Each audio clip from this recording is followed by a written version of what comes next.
3 guys.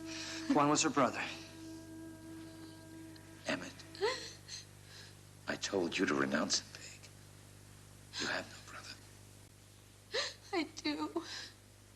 I do renounce him, Jesse. I didn't want for this to happen. I'm sorry, Jesse. I'm sorry. There is no room for sorries in the kingdom of heaven. Not without penance. The whipping post. Strip her and punish her. I'm sorry, Jesse. Peg, if your heart had been pure, this never would have happened. I love you, Jesse.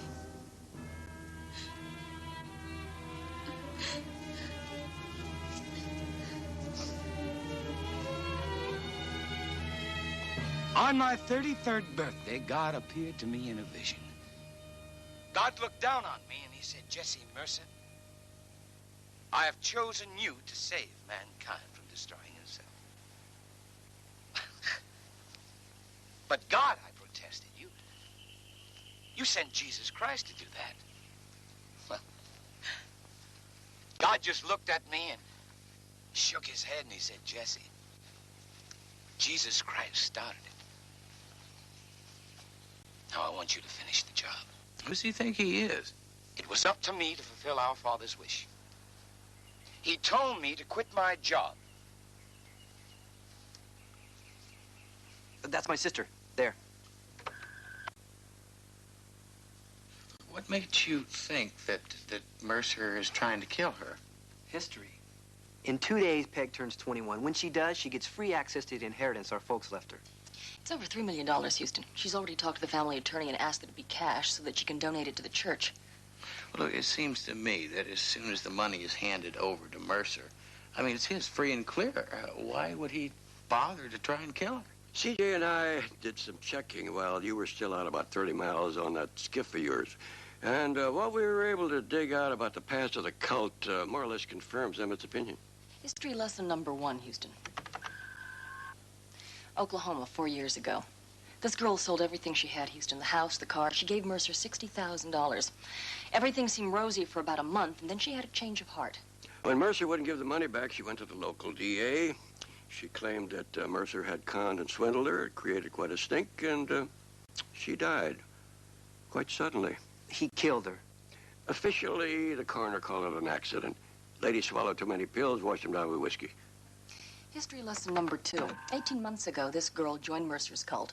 She promptly turned over her entire trust fund, $100,000. And she didn't even get a chance to have second thoughts. Mercer killed her less than 24 hours after she turned over the money. The official cause of death was a rattlesnake bite. Seems the critter slithered into her sleeping bag during the night. Tell me something. Has anybody ever made a large donation to the so-called church and survived? Not that we have found any trace of. And Mercer won't have to stage an act this time, Houston. Emmett's sister is a diabetic. Mercer told Peg that once she's turned over the money, as an act of faith, he's going to throw away her insulin. He's going to faith heal her.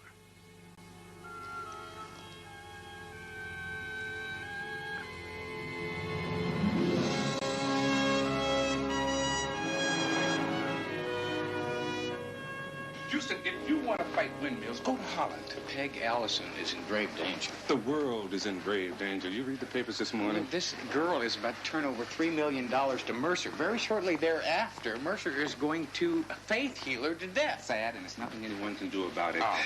This Mercer and other crazies like him got the safest hiding place on earth. Smack dab behind the First Amendment. Freedom of religion. What you're telling me is that legally, as long as she feels that she's a member of this cult, we can't do anything to save her? Religions are free to worship animal, vegetable, mineral, or person. And I can't touch them with a 10-foot Bible. Yeah, well, what if she's being held against her will? You got any proof? Her brother seems to think that she's being drugged. He thinks that they're tampering with her insulin just to throw her off balance. Now you're reaching for straws. No, I'm grasping for straws, Hoyt. You leave me no choice. I got a feeling on this. Get me proof. Any shred of tangible proof that this girl is being held against her will, and I'll take on the windmill with you.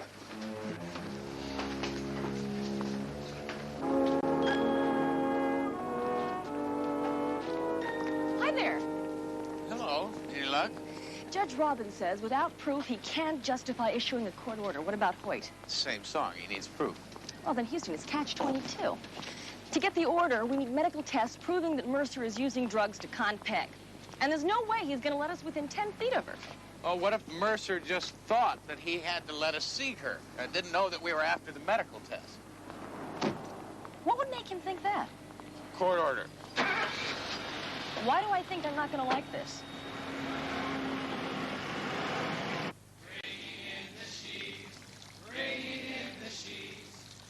We will come rejoicing, bringing in the sheaves, bringing in the sheaves, bringing in the sheaves.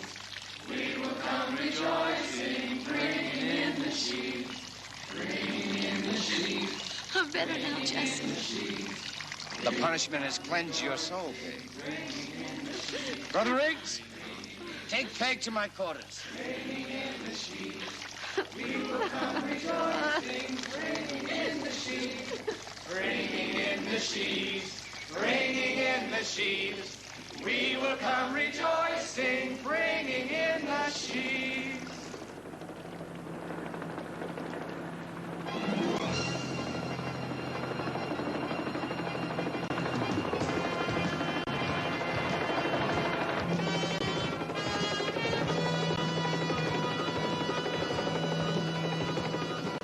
Idea what kind of trouble we can get in for forging a court order? Well, CJ, you gotta bend the rules every now and then. Oh, really? Just a good thing you've got me along with you to help you pull this one off. As long as Mercer realizes that he's dealing with a respectable lawyer, he might not look too closely at our other credentials. Are you insinuating that I don't look respectable? You look respectable enough for a bush pilot.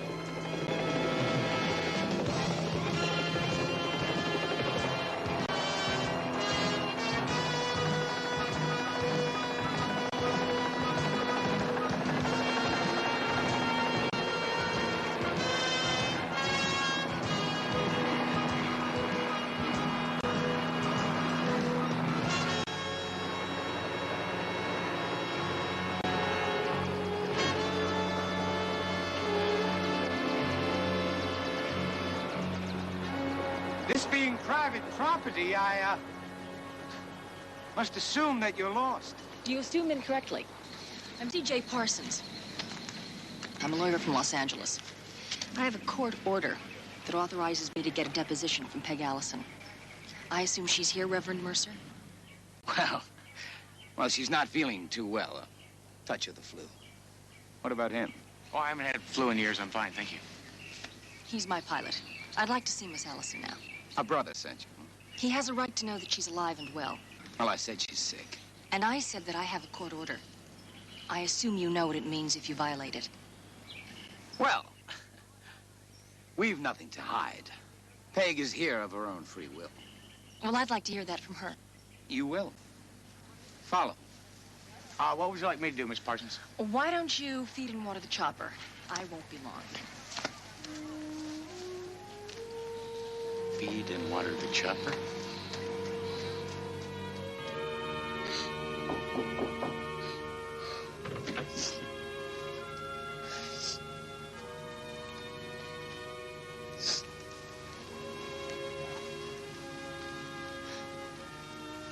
Peg, this woman would like to talk to you. About what? About how you enjoy living here. Working with your brothers and sisters for the glory of our Father. About how... Reverend, if you don't mind, I'd like to talk to Peg alone. The court order so stipulates. Peg, I want you to cooperate with Miss Parsons. I want you to tell her the truth.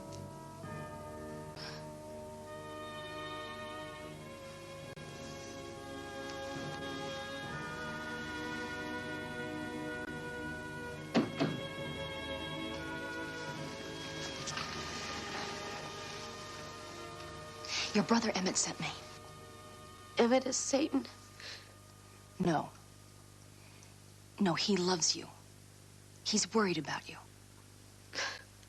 Emmett is evil. He believes the people here are using drugs on you. That they're withholding your insulin. He thinks they're playing with your mind. This is my family. Emmett is evil. Emmett is Satan. All right. Let's prove it. Let me take a blood sample. And if it's negative, then Emmett is Satan. And Jesse is the Messiah. But let's prove it, Peg. Okay? What do you say?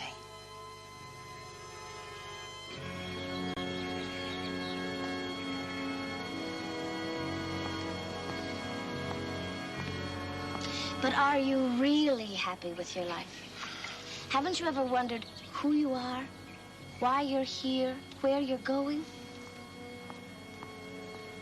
Why, I think I'm going to see how Miss Parsons is doing.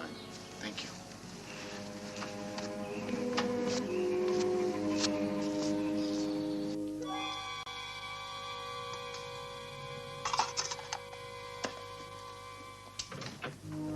That should satisfy Emmett and the court.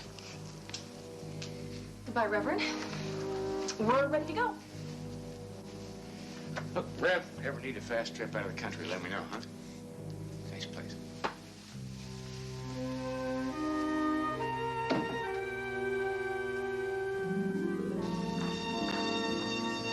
They're doing something. The sample should prove it. Well, I hope we get back in time. She's not looking too good. Well, I'll tell you what, first things first. All we got to worry about now is getting out of here. That's right. What did you tell her, Peg? Did you tell her you're being held here against your will? No, Jesse. I'm here of my own free will. I told her that.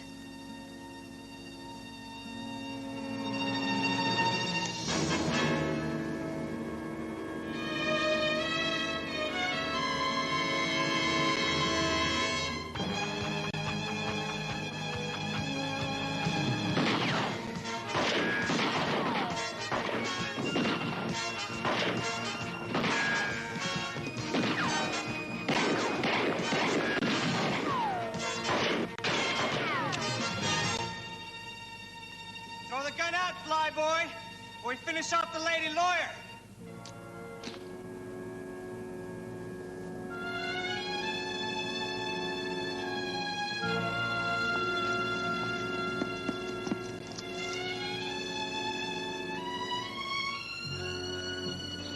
Satan's handmaiden has fallen. How sad.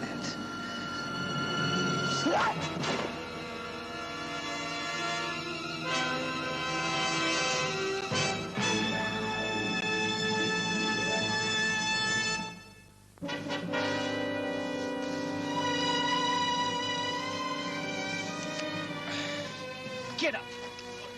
Take him to the isolation room. Everything is under control. Claudia, take your brothers and sisters down to the stream, lead them in prayer. Give thanks that we overcame the forces of Satan once again. What kind of religion is this, eh? You fight Satan with gunfire? You gonna let her bleed to death? Pay these heathen no mind. They're nothing but depraved kidnappers. They came to take Peg. Jesse?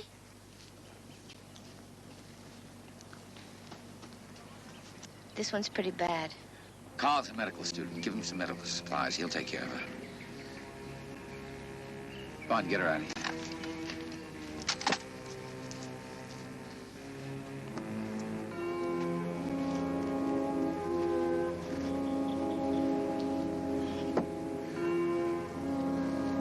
Jesse, that helicopter pilot is really a private detective named Matt Houston. Who he or she is doesn't matter. We've got to keep them alive until Friday, until we can get our hands on that $3 million. I don't want the police to find them dead before that. And after Friday, I don't care what you do with them. Yeah, but somebody's bound to come looking for them. It's exactly why we're getting out of here. Now.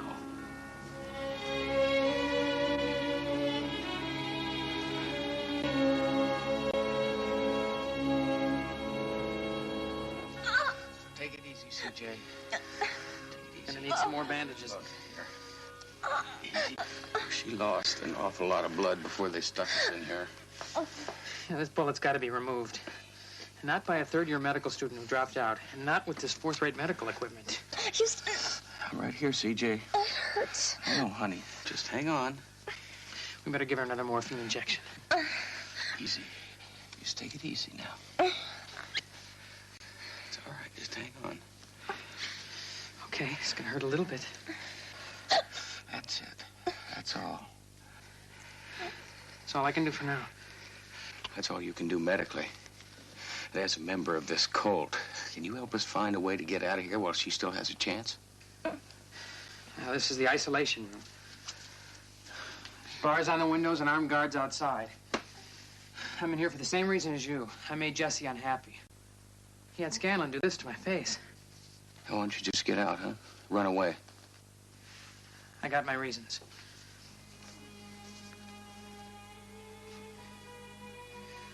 Peg Allison. She's, well, she's special. She won't leave the cult, and I'm not leaving without her.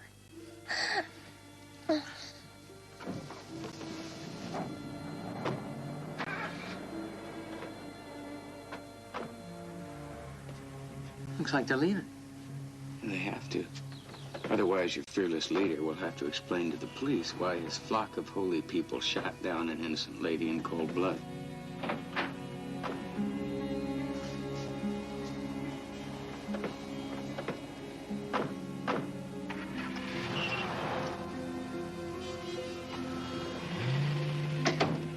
It's time to leave.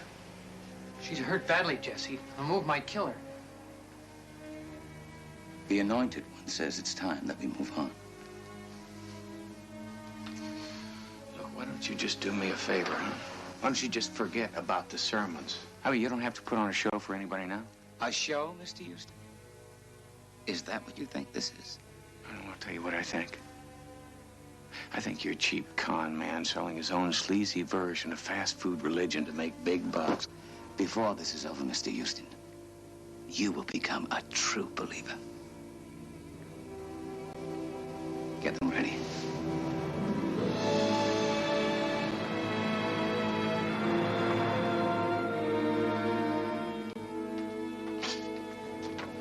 Do you have any idea what time it is? Huh? Oh, what's the problem? No problem, he said. Go on, attend the awards dinner, he said. Everything's under control, he said. Hold it. You want to start at the start? Save me calling in an interpreter?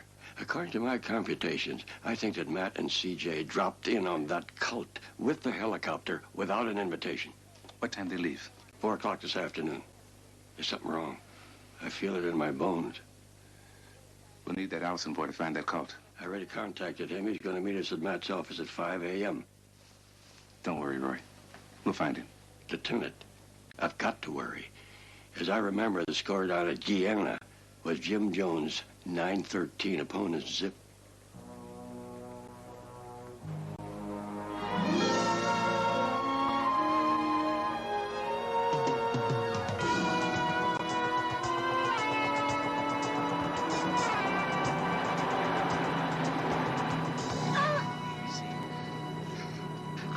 Look, how much further? Why? Got a hot date or something? Well, what I got is a lady that's carrying your bullet inside of her body. I'll tell you something, if she didn't pull through... Hey! You got the best medical care around. You got any complaints? Talk to Carl. That road there. Make a right.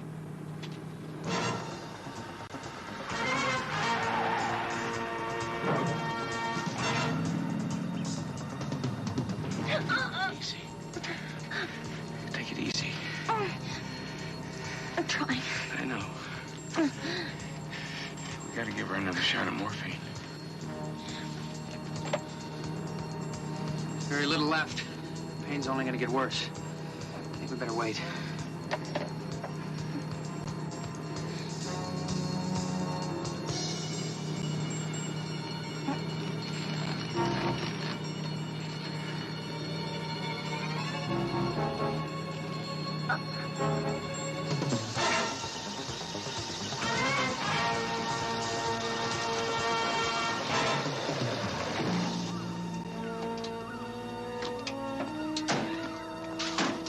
Here we are, home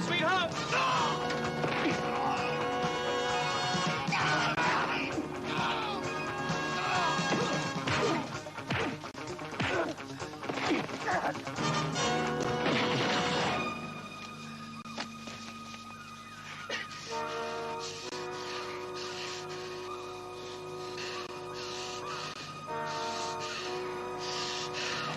know,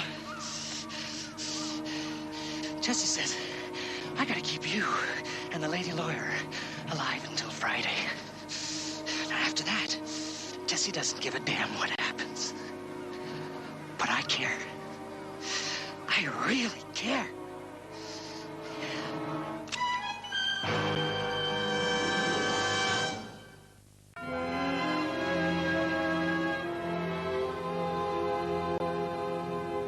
Roy.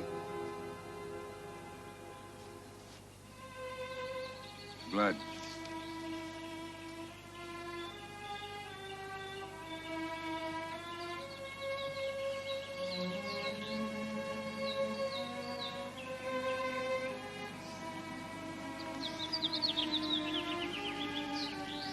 Shell casing. Lots of them.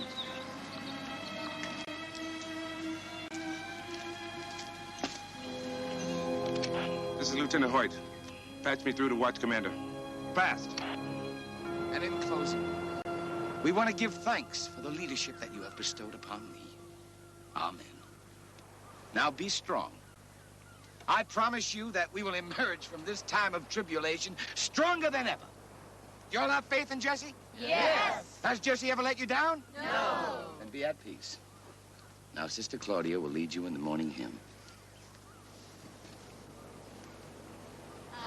Amazing grace, how sweet the sound that saved a wretch like... There. The insulin should make you feel better. I hope so. I know so. Well, the big day is almost here, Peg. Big day? Friday. The day Peg Allison guarantees herself a place in the kingdom of heaven.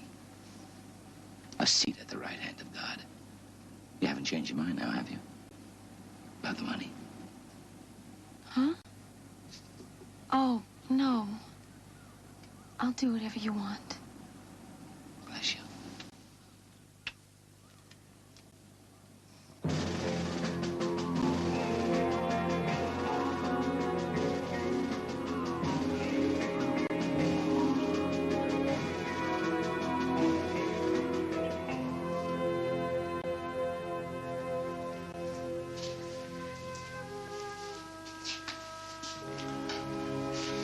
Carl, you mean to tell me that there's nothing left in this damn bag that's gonna help her? That's great.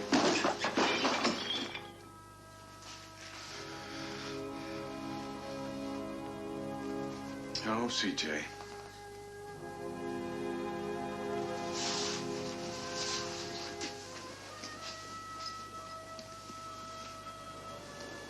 This is something else, isn't it?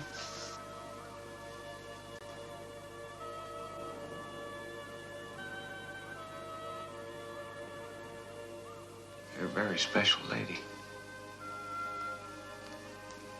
But you gotta hang on.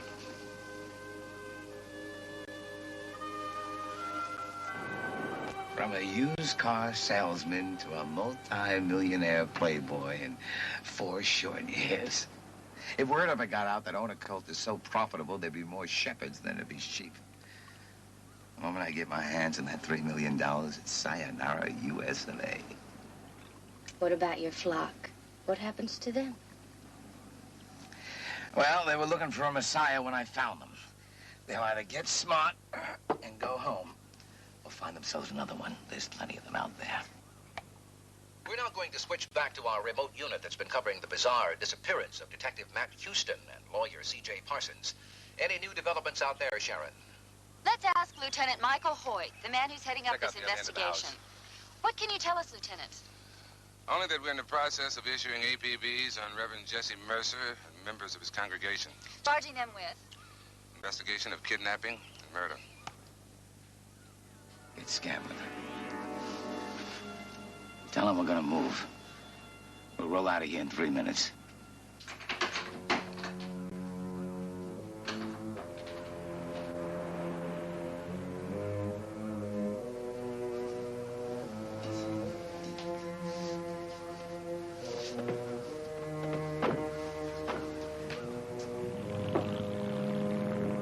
Looks like they're moving again. There must be some kind of trouble. Let's hope it's the kind of trouble that helps us. I say we kill all 3 of them now. And I say we kill nobody. Until I have Peg Allison's inheritance in hand, we're long out of this country. Now, you stay here, make sure nothing happens to our guests.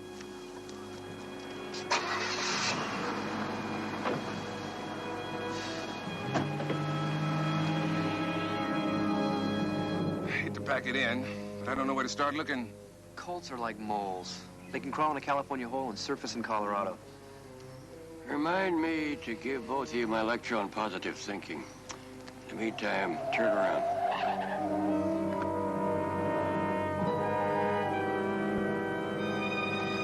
All right, fellas, spread out.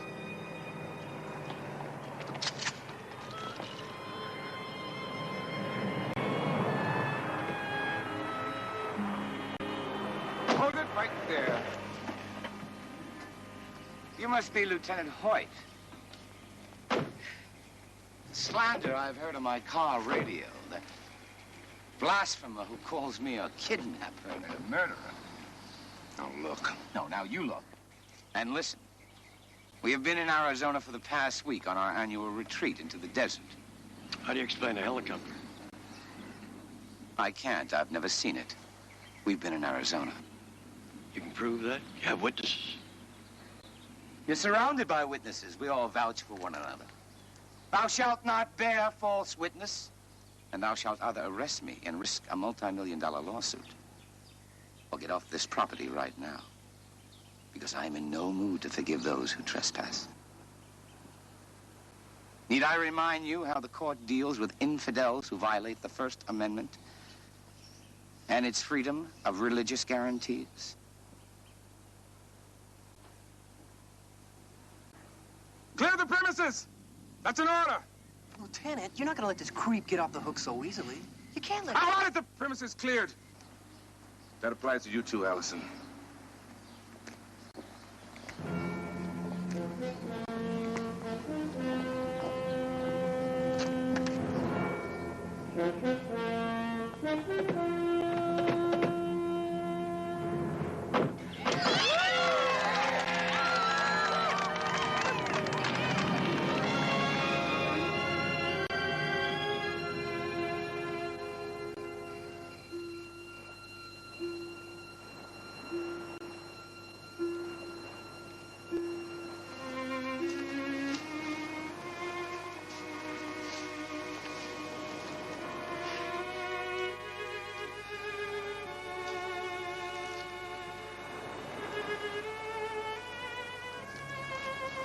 Carl?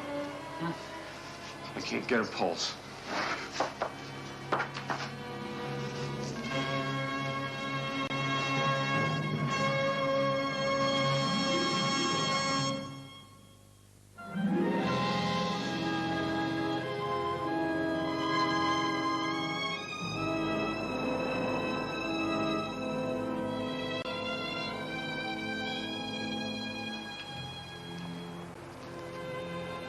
No, I got her pulse. It's weak, though. We gotta get her to a hospital. Girl, you just keep her alive. I'm gonna get us out of here.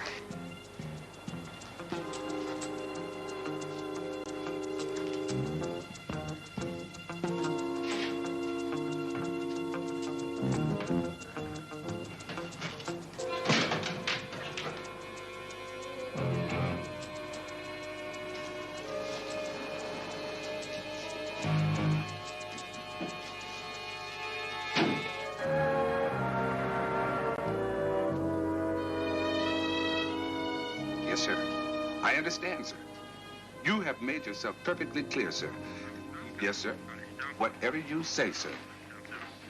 Yes, sir. Good night to you too, sir. That's telling him. This may surprise you, but I have a family to feed. I like my job. I have my own office. I have my own police car. I get a chance to wear a suit and a tie. And I have no desire to go back out on foot patrol. So you tell the captain anything he wants to hear? When he's right, yes. Roy, we have no proof that Jesse Mercer has broken any laws. That cult leader is hiding behind the Constitution, the American flag, and apple pie. And my hands are completely tied. Well, mine aren't. Roy. Lieutenant. My nephew and CJ are missing. Maybe dead. Whether you like it or not, I'm going to do something about it.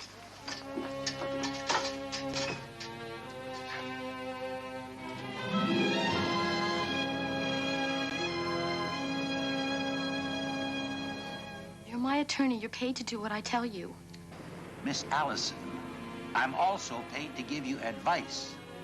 And I'm advising you to reconsider. As executor of your parents' will, I have certain obligations. And I feel I wouldn't be doing my job unless I warn you that... Mr. Addison, I don't want to argue. Just bring me my inheritance. All $3 million this afternoon in cash. 4 o'clock, Cassandra Park, by the fountain. Bingo.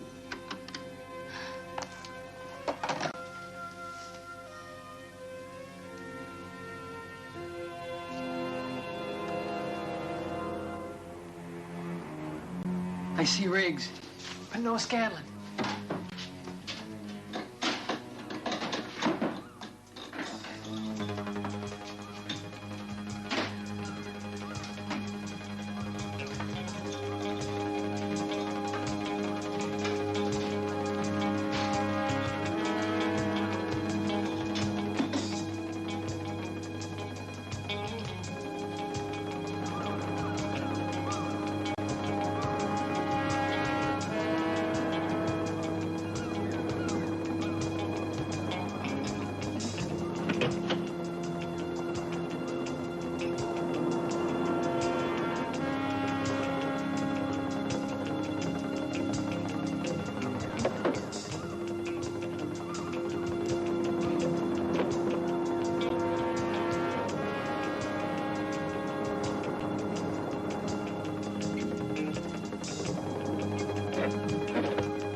Almost home now.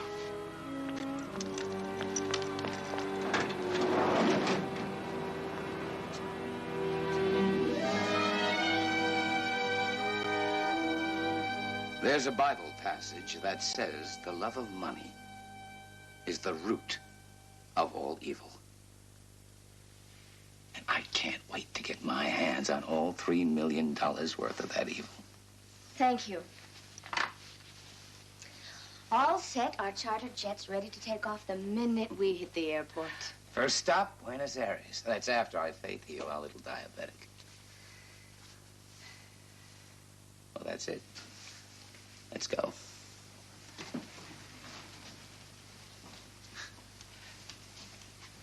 You know something?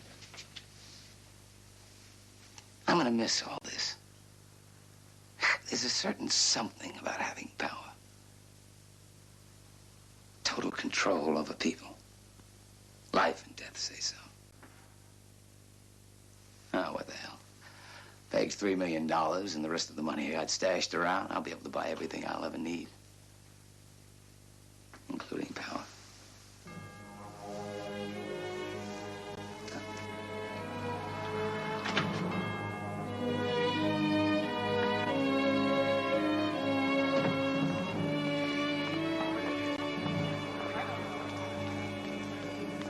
Now be of good cheer.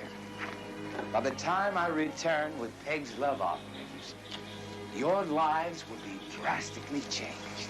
How so, Jesse? Now, that's a surprise. But I can tell you this much.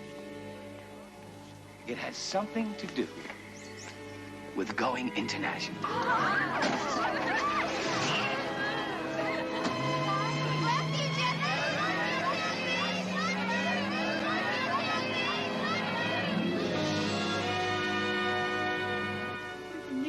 Bugged his office. Roy, that is against the law. Now you tell me. Lieutenant, I got the name of Peggy Allison's lawyer from her brother. I had to take the chance that she might call in and set the time of the meeting. What good is that going to do you? I'm going to be there. Once Mercer has Peg Allison's money, he's going to kill her. I got to stop him. Alone? Oh, I figure he'll have a little help.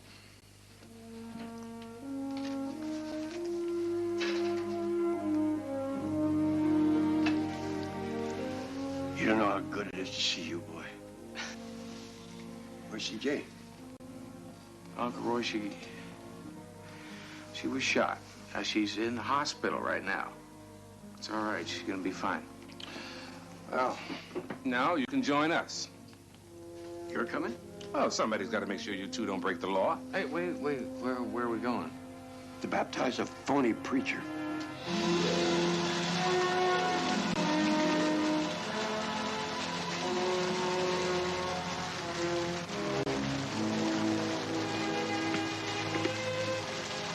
It all seems to be there.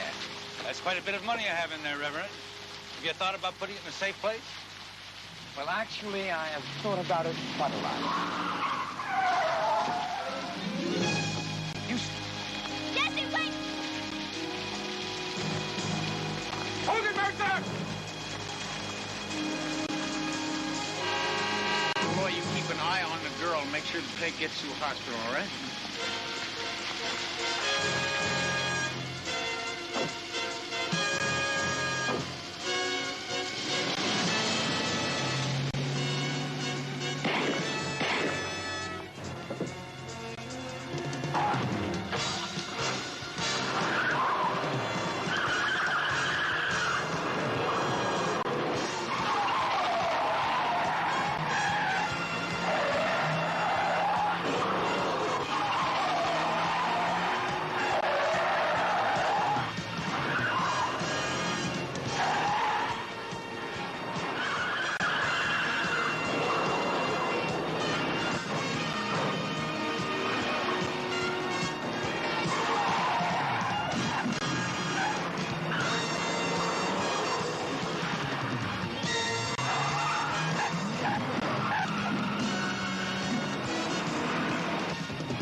This place looks great. Look at the sunset. Isn't it fabulous? And the weather's great there this time of year. Look at the white sand beaches. I've never been there. Oh, you're kidding. Never ever. Oh, and the food is so good. And they eat like a pig. Beaches. Yeah. They're so beautiful. I know. I'm going to take surfing lessons, I think. Surfing? Well, maybe not. CJ, what are you doing? Oh, Houston. The doctor said that I had to take the next 3 weeks off, so I thought I'd take a vacation. Maybe Hawaii. A vacation? Uh-huh. What's the matter? Well, it's just when you were in the hospital, things kind of stacked up around here.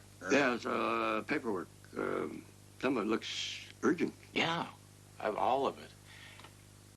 CJ, I'm sorry. I just didn't know that you'd planned on taking some more time off. I promised Murray that you would go over some of this paperwork with him. No, you need the time off. No, Houston, I won't take a vacation. If you need me to stay here, I will. Excuse me. Miss Parsons' limo is ready. I didn't order limo. We did. Your private jet departs for Hawaii in 1 hour. I don't believe you guys. Did you really think that we were going to rob you of your recuperation time, huh? What about the paperwork? Oh, come on, forget about it. It's not a problem. And I mean, we sent it to Hawaii yesterday. Let's go.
Party time, girls.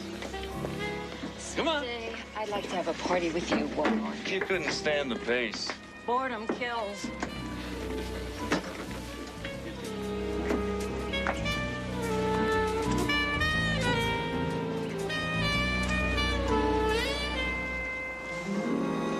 Oh, we got us a real good bunch this time. That's what you said the last time. Oh, we took care of the girls that caused trouble. We made an example of them, Mr. Pfizer. That will not happen again. You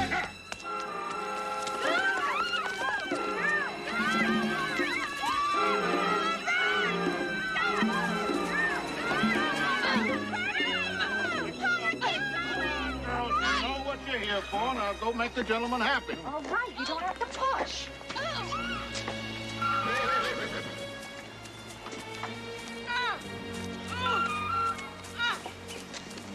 Oh, don't worry. We'll take care of her.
That was fast. Quick changes are one of my specialties. Remind me to time you next time. Why don't we try that new place for lunch down the street? Oh, great. I'm famished. Yeah. I want to make one phone call here. CJ. Houston, she only left for Santa Fe 2 days ago. Well, I know that. It's, yeah, C.J. Parsons Suite, please. She's a big girl, Houston. Hadn't checked in. She really should have been there hours ago. No, listen, I'll call back later. Thank you. Ah, you're right. She's a big girl. Let's go.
I don't know.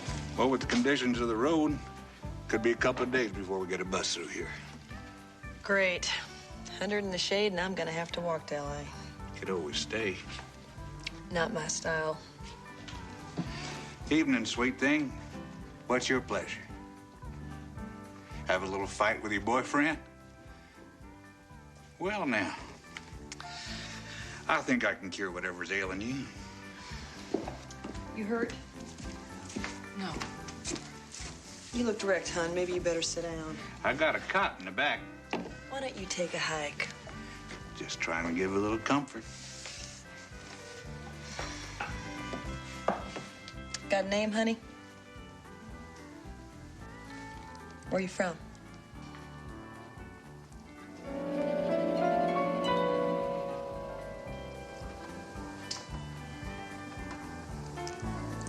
There was a Bunny. Bunny. Nice name. So what's your story? I'm not sure I have one. Oh, you got one. Maybe a few pages are missing, but I know a classy broad when I see one. Now, this jacket may be a little beat up, but it's good material. And that watch ain't from no thrift store either. She looks like she's been on one hell of a bender. Been on a few myself. You even know where you are? No. Well, I do.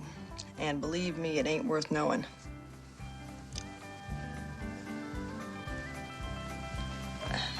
It looks like someone really got you good. Come on, let's get you fixed up. Come on.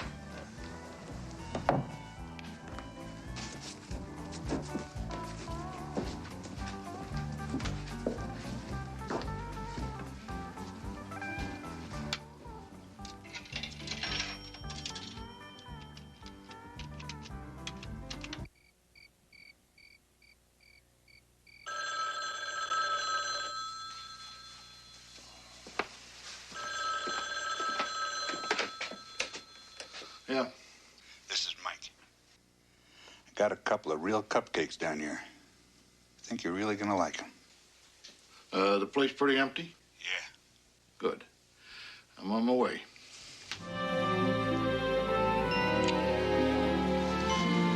Oh, you're something else. You know that? Hold the thought for a minute. I'm going to try Santa Fe one more time. I mean, I told her to fly, but no, she wanted to drive. Huh? See the scenery. 800 miles of desert, some scenery. When it makes business with pleasure. Never works. Yeah, C.J. Parsons checked in yet? Oh, she does have a reservation, doesn't she? And you haven't heard from her? Yeah, the minute she comes in, have her call me. Matt Houston. She's got my number. I've got your number too, Houston. Ciao.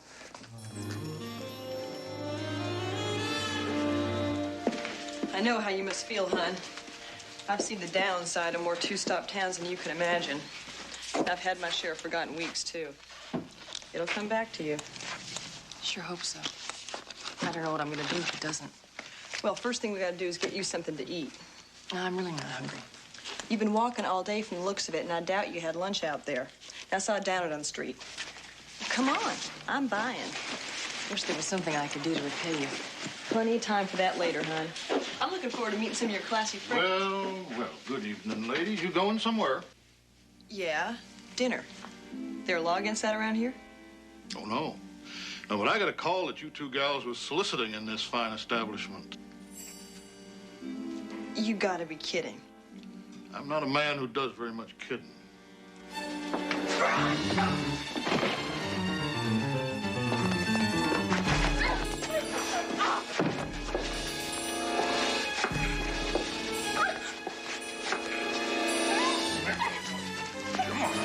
Let go of me! Come on, please!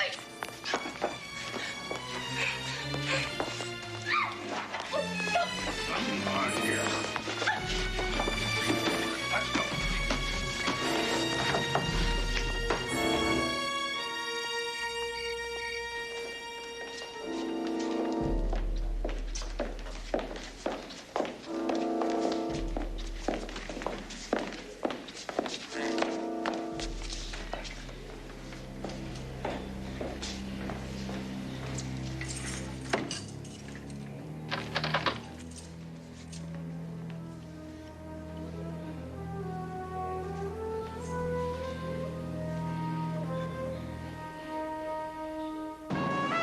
Chris, just stay here for the rest of the night in case she calls. What's the latest word from the hotel? She still hasn't checked in, and nobody's heard from her. Something's wrong. I know it, and I'm going to find her. Houston, it's the middle of the night. Don't you think maybe you ought to wait till the morning? No, I want you to get me the first flight to Phoenix. That was the last place that we know she was. I'll have a car waiting. Here's a new girl you asked to see, Sheriff. Calls herself Bunny. My name isn't Bunny. No? What is it then? I don't remember. I'll call you when I've finished with her orientation.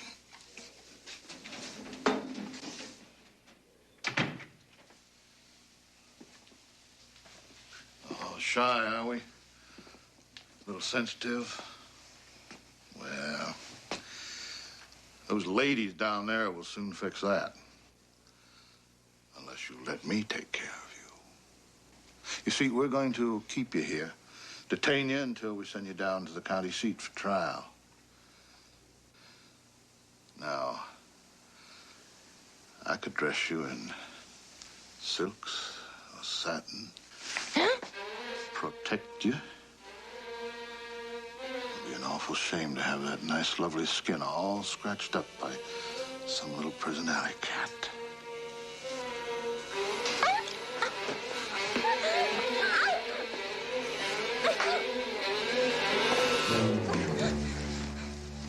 Or I could just keep you here forever. It all depends on your willingness to cooperate.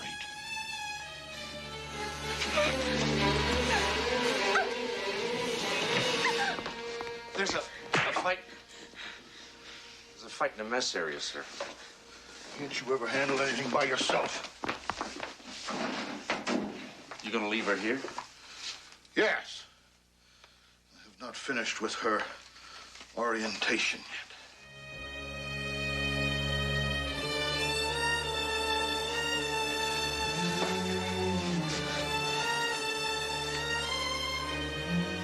Who are you?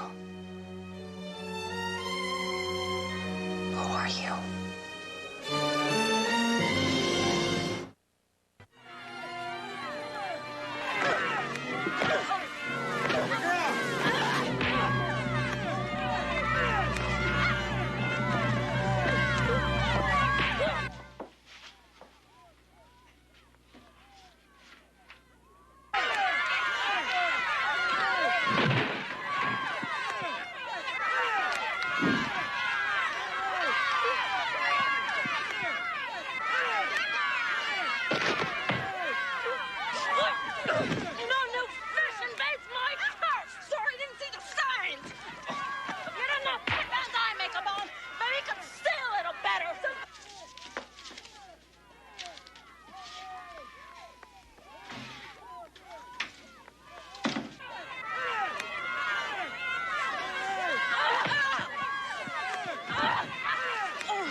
Them girls off.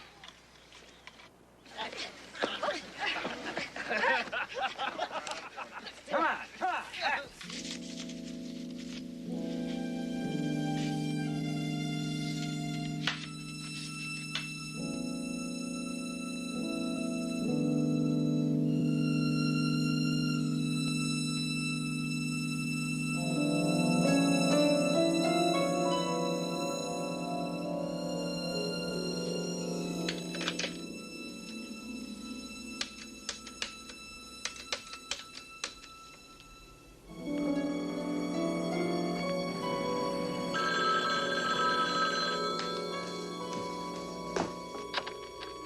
Butch?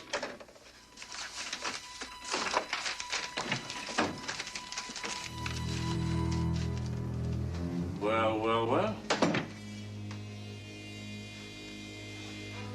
There's a little trouble in the mess area. I'll be right back. Must be more than a little trouble. Leave a pretty little thing like you here all alone.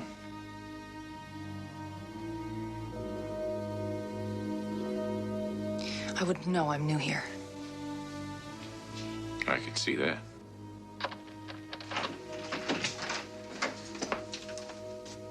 Oh, Mr. Pizer. Did not expect you so soon. Obviously. You probably intended to keep this lovely creature for yourself, if I hadn't let myself in. Now, Mr. Pizer, you know I have no secrets from you. Then what's her name? Her name is Bunny. Bunny. That's a pretty name. We do have some business to discuss, do we not? Guard, take the prisoner back to her cell.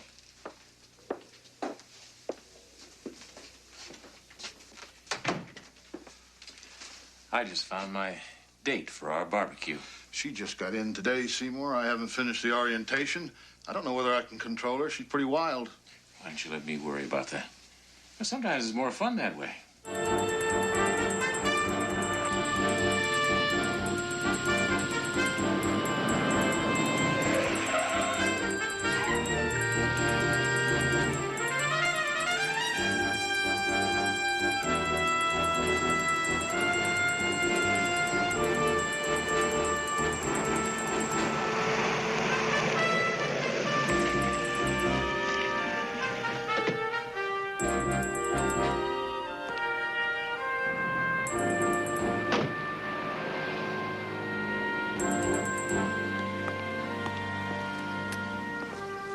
This car belongs to a friend of mine.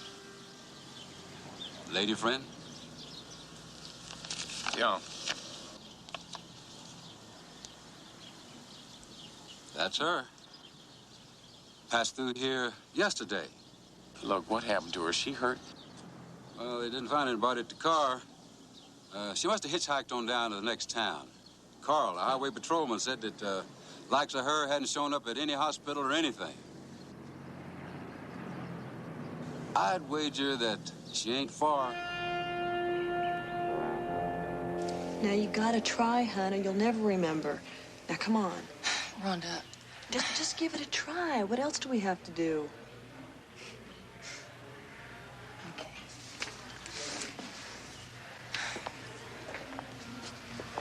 Now, think of yourself as a little girl. Your earliest memories. We'll start there.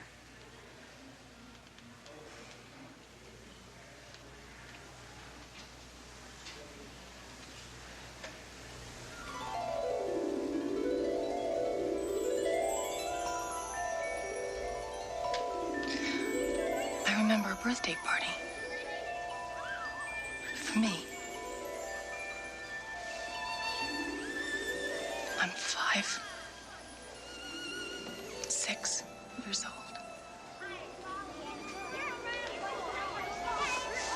I have on a very pretty dress. Ice cream cake. This horrible little boy spills his chocolate ice cream on me. Go on. What's next?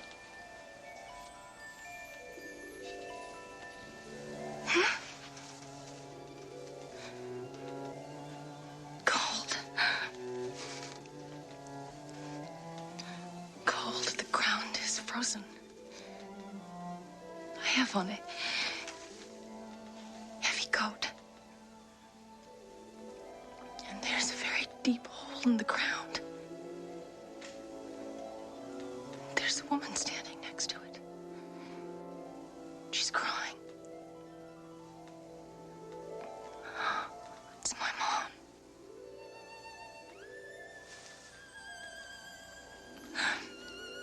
They're lowering a box into the ground. My dad is dead. My dad is dead.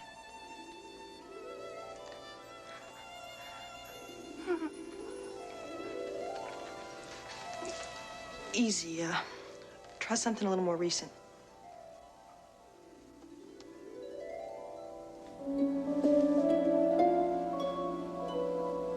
I'm in a hospital room. And there's a man there. He's my friend. My best friend.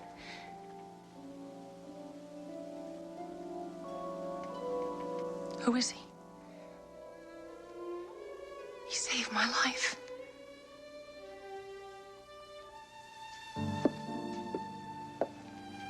It's all right. We'll stop now. We can do more later.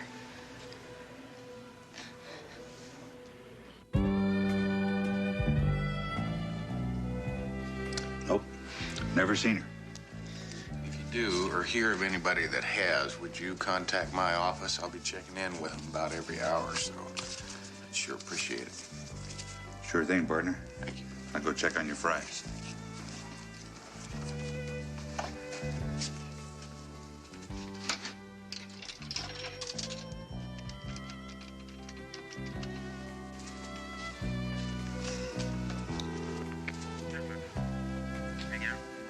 Yeah, Walmart? I got something for you. Should be worth a couple of bucks. I just got a call from Mike down at the bar. You do not have to tell me every time you get a phone call. There's a private eye named Matt Houston looking for that new prisoner. Which one? The one who calls herself Bunny. Seems her name is C.J. Parsons. She's a lawyer from Los Angeles who wrecked her car up the road. That's right. She did have a bump on her head when she came in.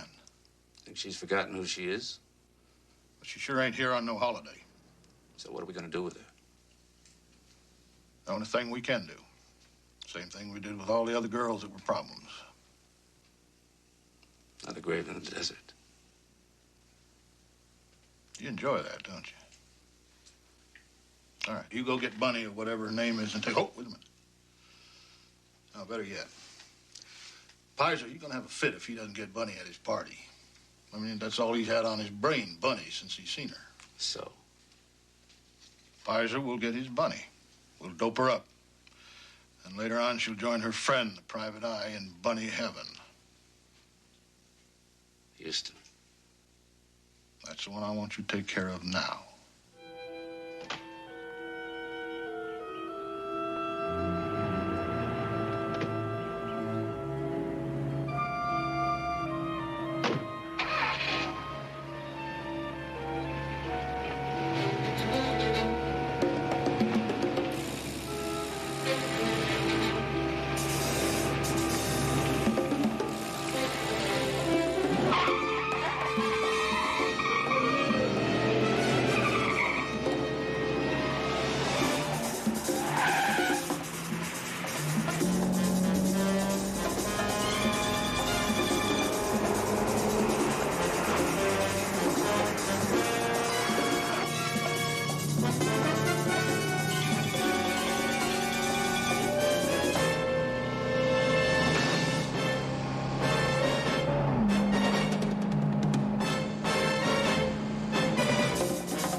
End of the road, Houston.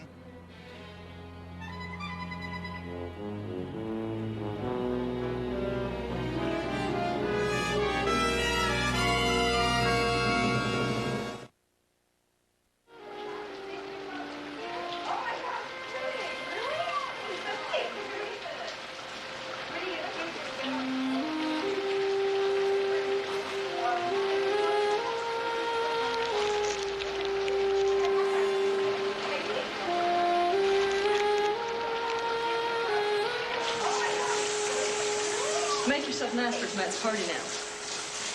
What party? You haven't heard? You got some explaining to do, Dollface? What are you talking about? Why don't you drop this hokey amnesia trip? Why don't you leave her alone?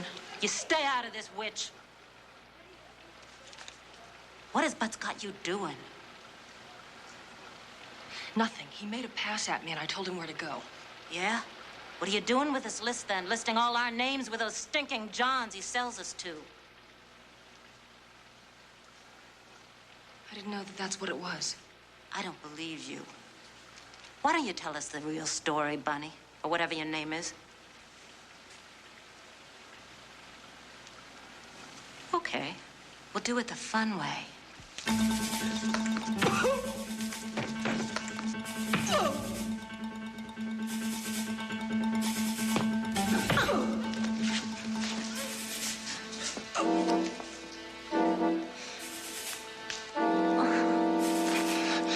Those were some moves, son. Where'd you learn to fight like that? I don't know.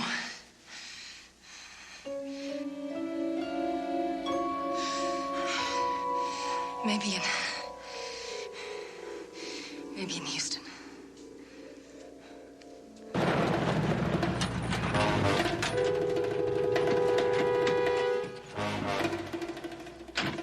All right. Get up.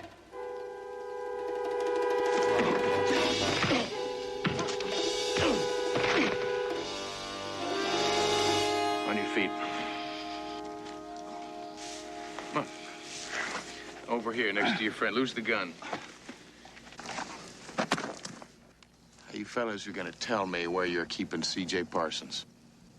I don't know any C.J. Parsons. Okay. It's not my gig anyway. It's Sheriff Butts and Pizer. Who's Pizer? Seymour Pizer. He's a member of the State Board of Corrections. Hey, keep talking. Pizer and Sheriff Butts set up this fun and games house at Pizer's ranch. Special favor to some of the big boys at the Capitol. Fun and games with female prisoners? Yeah. What makes the girls go along with all this? Easy. You promise them lighter sentences when they're transferred over to the county seat for trial. Where are the girls kept when they're not funning it up for these creeps? Detention center. Just east of town. You fellas take off your shoes and put them over there next to the truck. It's a long walk back to town. It'll be a lot longer without knees. Now, you fellas are gonna tell me how to get into this detention center and who I can find there to help me.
Not feeling too well.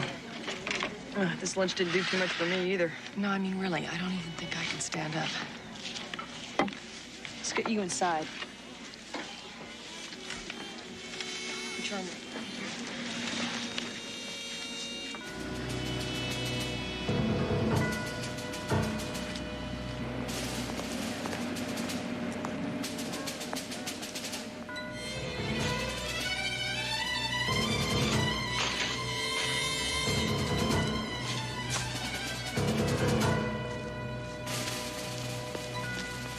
What do you mean you haven't seen him? It's time to get the girls ready for Pizer's.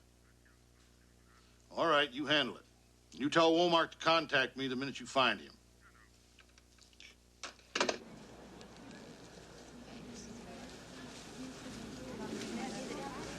You must be Fran.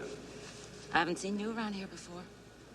You know, it doesn't really matter. Look, try and find this girl. Bunny, Where can I find her? why don't you ask your boss? Because I'm asking you.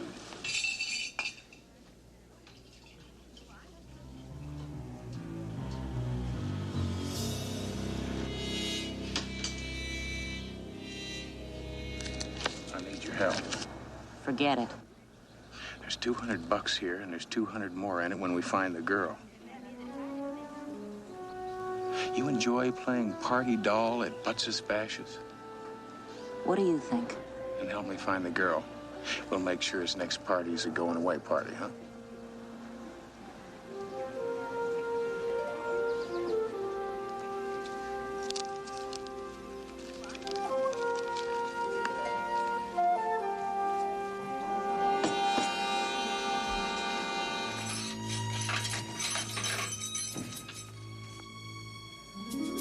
Put these on, make sure she's ready to go.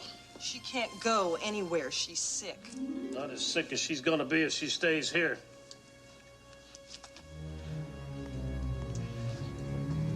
Come on, honey. You gotta make it. God, I'm too dizzy. Now, I'll help you get through it. It's our only chance. Once we get to the ranch, we'll figure out some way to escape.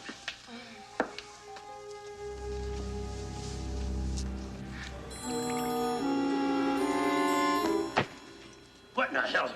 Got a problem, Marsh? Yeah, you. That ain't no problem. That's infatuation. Oh, sure. Hey, come here. Get in here. Get in here.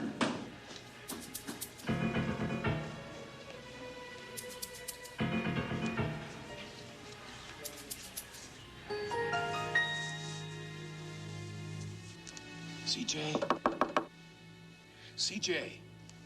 Who's that?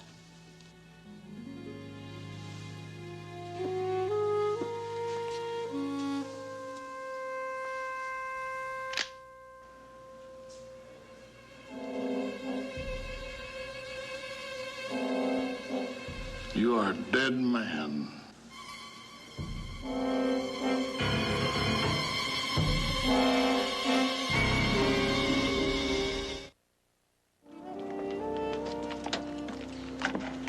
Hang in there, hon. Let's get out of here.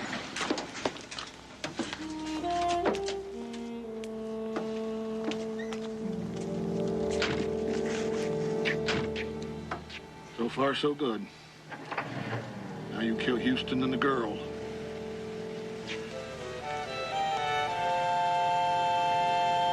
I tried to help you before, and look what happened. Besides, what's in it for me? I told you I can talk to the people who count. Let them know what a bum rap you've taken here. Mister, my whole life's been a bum rap. My motto's get them before they get you. Then why don't you please help me get Butts? How do I know you'll keep your word? Darling, you don't know that. But you can bet the ranch that when the guard comes back, I'm gonna be dead. And you know too much, so they're gonna have to kill you too. Why did you ever come here? What is this CJ to you? He's a friend. You always risk your life for friends?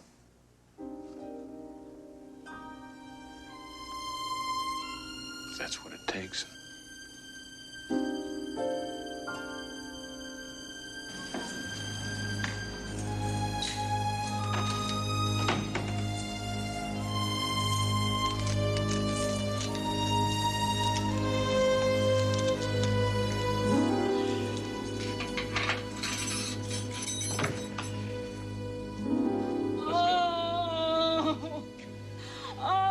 Come on, quit your howling. Come on. Can't you see she's in pain? You gotta help me. My guts is burning out. Come on, I said it. Come on, come on.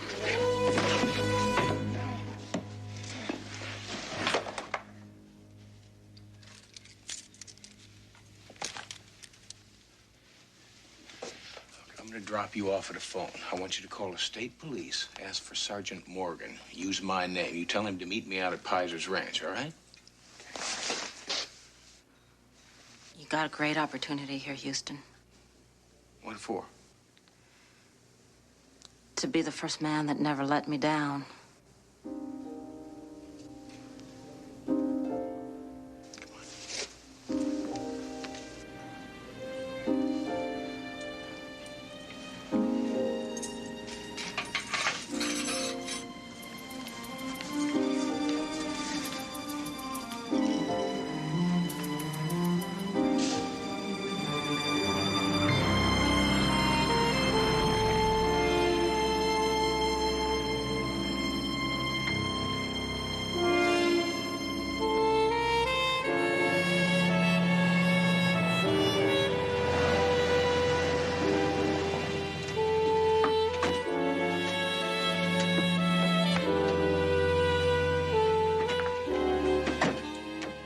Well, Bunny. How nice to see you. Come along with me. I want to show you something.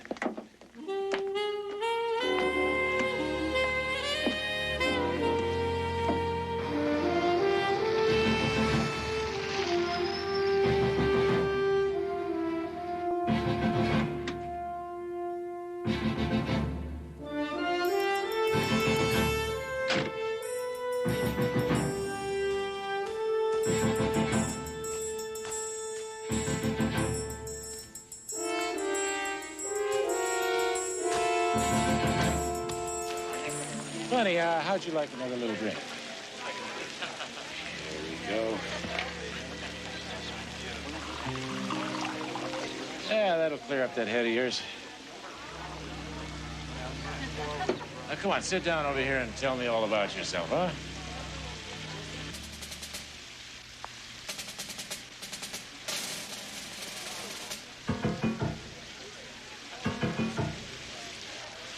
Come on, Bunny. Drink up. It'll help you relax.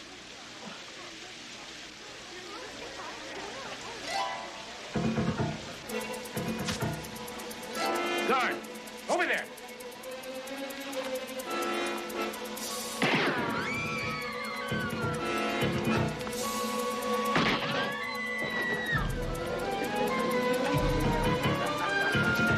We better go inside.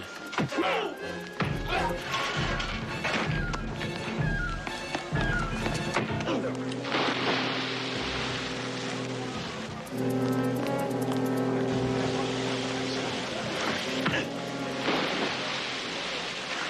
the matter? Why don't you stay put? Who's running this mess? Sheriff Butts. Right there.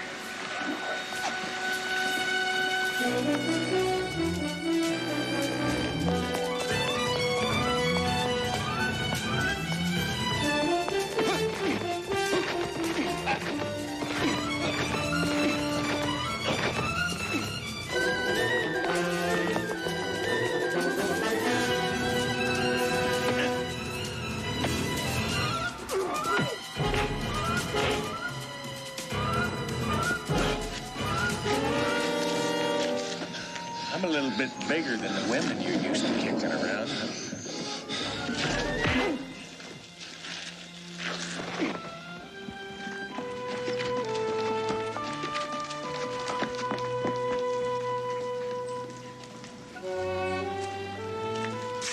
Houston?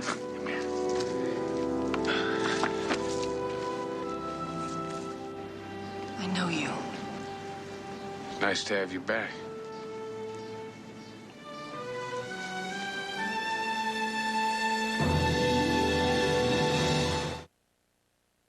Have a good time. Thank you. It's a great party. Yeah, good party.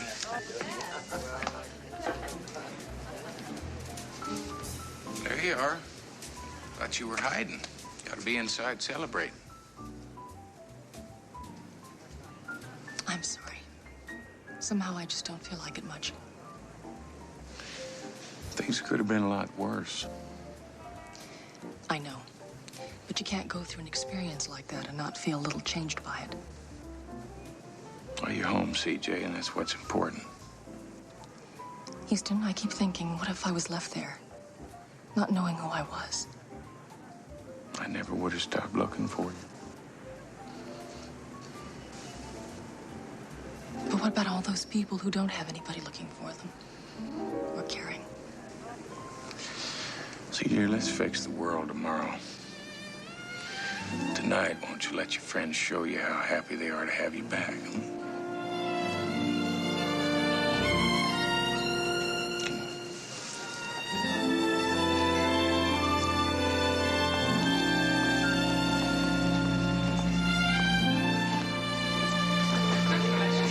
Yo, look who's here, huh?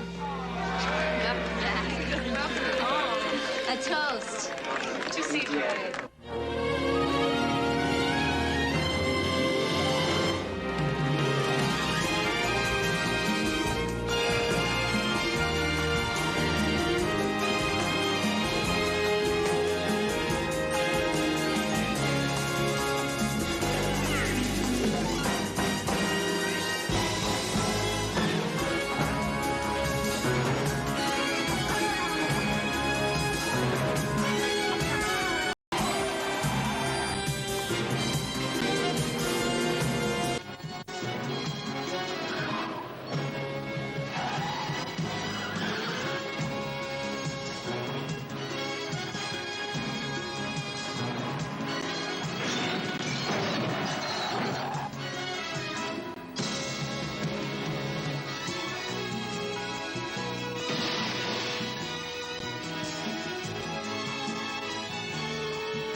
Let's go. Don't let Charlie get both of us. Let's go to our choppers. I'm gonna get some help, all right? Just save yourself. That's an order, Matt. I'll be back.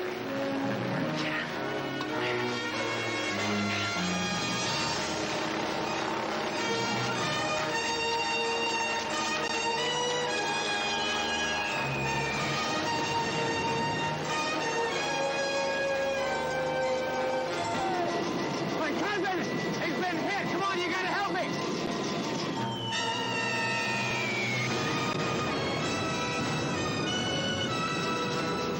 Come on, let's get out of here! My cousin, he's back there!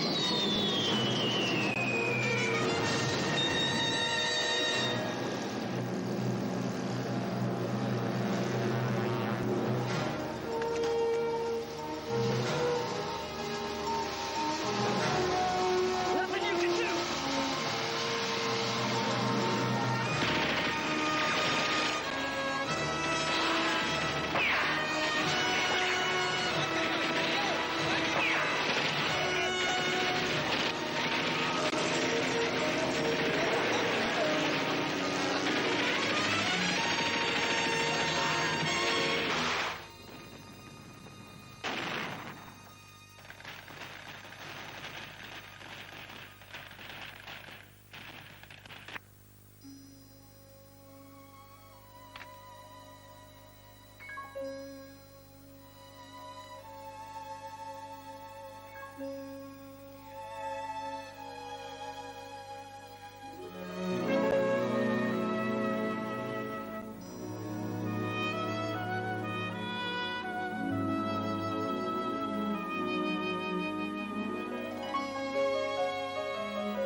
He looks so tired.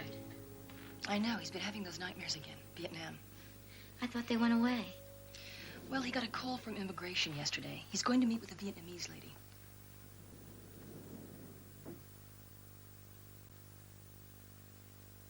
Houston? Yes. Houston?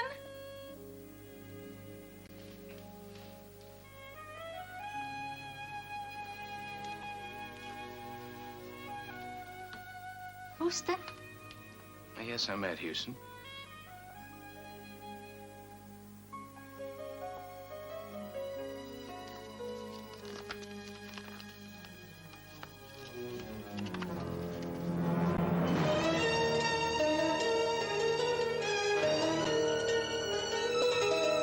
It's Cousin Will. My God. He's alive.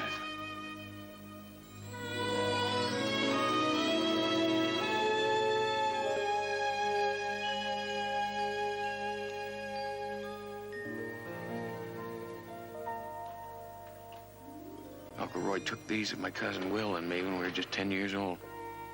I remember I used to count the days till I could go visit him in Arizona.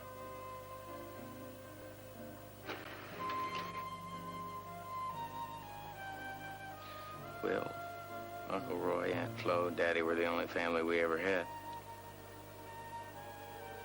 Will was like a brother. Had a secret club. Called ourselves the Texas Terrors.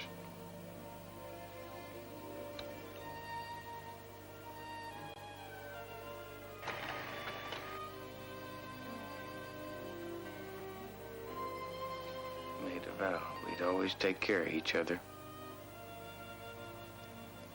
It wasn't your fault, Houston. We only had 3 weeks left on our tour of duty. Flying medical supplies to a platoon just northwest of the Cambodian border. Got hit, went down. Will was injured in the crash. We radioed for help. Charlie was behind every bush.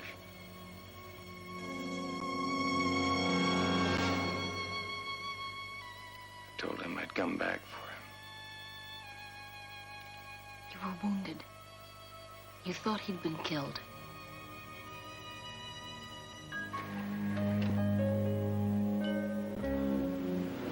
left as soon as I got your message. Caught the first plane out of San Francisco. Now, what could possibly be so important?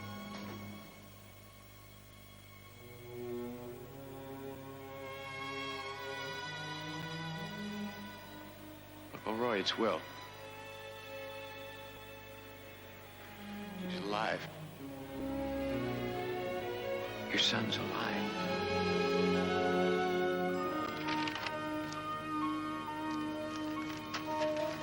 Ông Will và anh tôi bị giam chung một trại. Cảm ơn ông. Sau đó ông Will giúp anh tôi vượt ngục. She said Will helped her brother escape from a prison camp where they're both being held. How long ago? Follow Roy. Hơn 1 năm rồi. Maybe a year. Does she know where the camp is? Well, she doesn't speak about it the way we do in terms of latitude and longitude. She talks about a tangled jungle and a series of 5 hills. I think she's talking about Dim Tao province, which is right here, just across the Vietnamese border in Cambodia. Uncle Roy, that makes sense. Last time I saw Will was right here. What are we waiting for?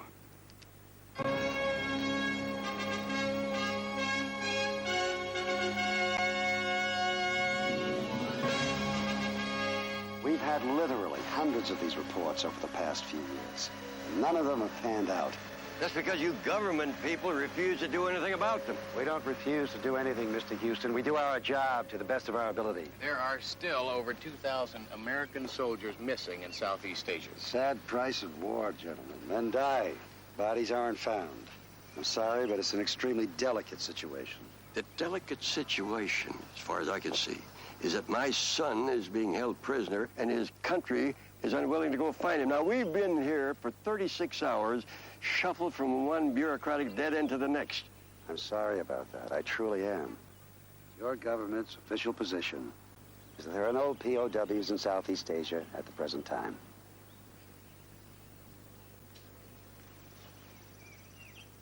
Sir, don't you think... Yes, I think. You don't. Now go wait in the car.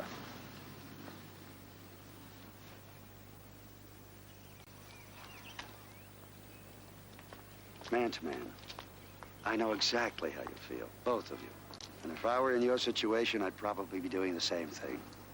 Yeah, well, man to man, all I'm asking is that you help us find out what's happened to Will.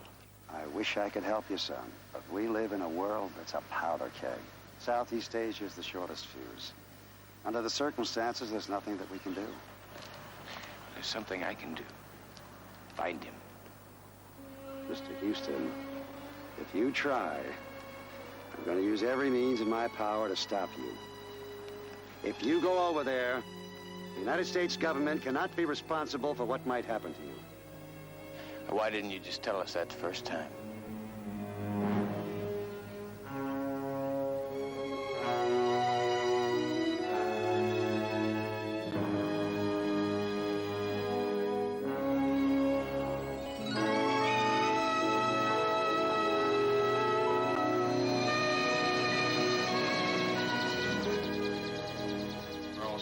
They're not going to let us do this, you know. I'd like to see somebody try and stop us. Airline tickets, they rushed them through. Thank you, Chris. I feel like a kid again, like I'm 50 again. I can't wait to get started. I better get this stuff out to the chopper.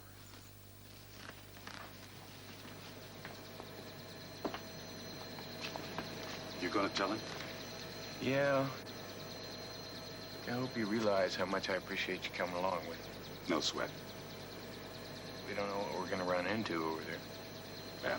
Like I said, I've been wanting a vacation.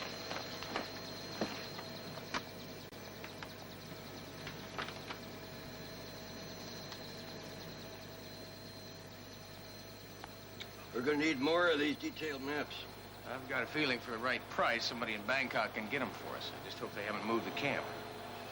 Well, Vietnamese are extremely territorial. Some never leave the land of their ancestors. We'll find him. Not we, Uncle Roy. Just Tu Mean and I. You're not coming with us. What? It's too dangerous. I've been in hot spots before. I know. Uncle Roy. It's just that if you go over there... I was fighting fascists in Spain before you were born. You don't understand. What I'm trying to tell you is... Spent a whole winter charting North Korea while you were still strapped to your high chair. Would you knock it off? That was a long time ago, and you are not fighting fascists anymore. How long do you think you'd last? Men half your age don't last 10 hours in that jungle.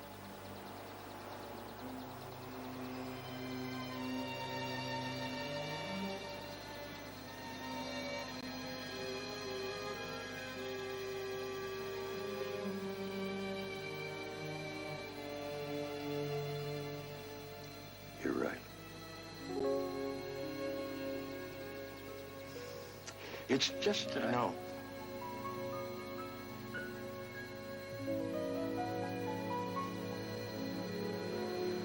I know.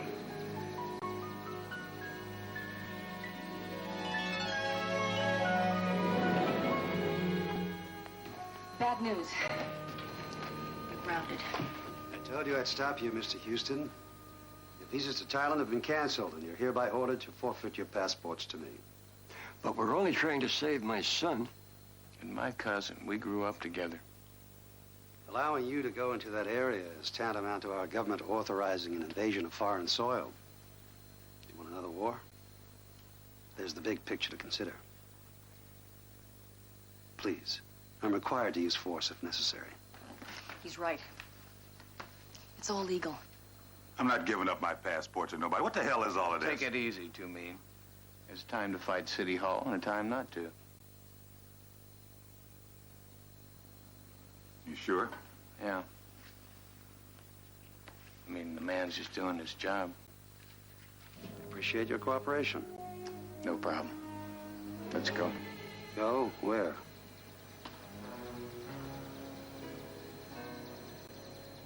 This is not a casual question, Mr. Houston. It's official. It's going for a little ride in my chopper. Unless you have the authority to prevent two private citizens from taking a little tour of the city lights. Mr. Houston, I got nothing against you. Don't force me to do something we'll both regret.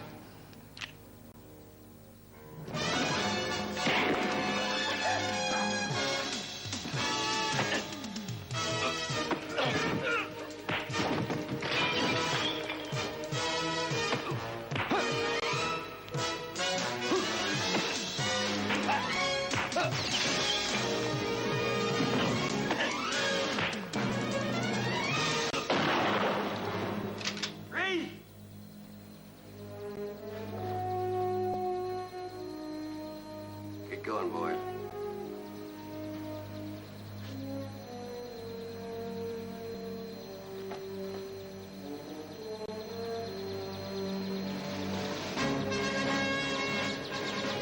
We'll get to Mexico and arrange for a flight to Bangkok from there. Look, CJ, if I don't come back... You don't come back. Uncle Roy and I are going to come looking for you.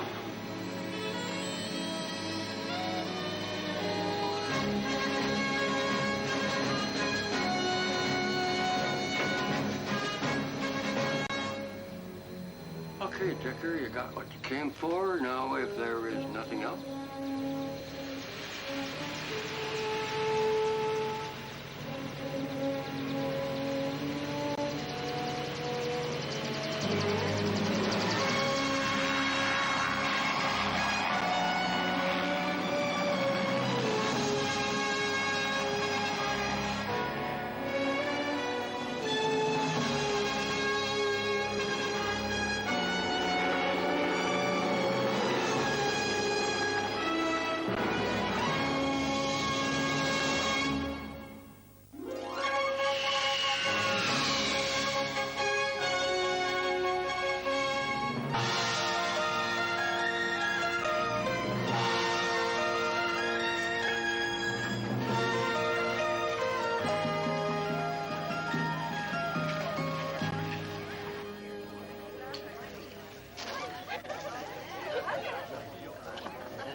heard there's a couple of crazy Americans looking for some maps in a helicopter. You got that right. If you're Andy McKay, I understand you have them. That would be illegal. But I might. Look, if you're worried about getting paid, I'm not. I checked you out. If you weren't going to pay me, I wouldn't be sitting here. Look, we're trying to get to Dim Tao province. You are crazy. is something wrong with Dim Tao province? Nothing. Unless hell is high on your list of things to see. Did you ever hear of a dude named Dao Chi Min? Welcome to the third world, darling. It's not like your world. Out here, the government is happy if they control the cities and towns. Out in the jungle, in the open country, there's local rule. Warlords whose ancestors have owned the territories for centuries. Warlords like Dao Chi. And he owns Dim Tao province. Cambodian government is so afraid of him, they don't even put his place on some of their maps. Has his own private army in there. Lives like a prince and controls all the opium that comes out of the region. They tell me he even built a mansion right in the middle of the jungle. My cousin is being held in a prison camp in Dim Tao province. He was MIA in Vietnam. I don't care who he is or how long he's been in there. You think you're just gonna waltz in there and waltz out with him? You're not playing with a full deck. Oh, hi, Chai. You're a dead man.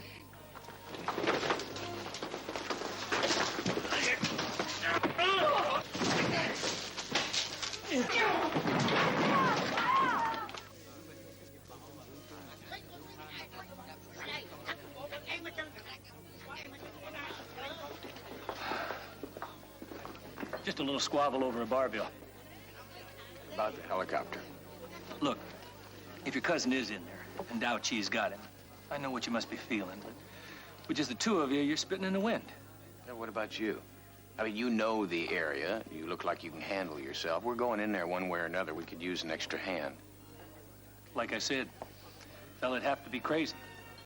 How about for $50,000 American? For $50,000, I'm downright certifiable. You want to go?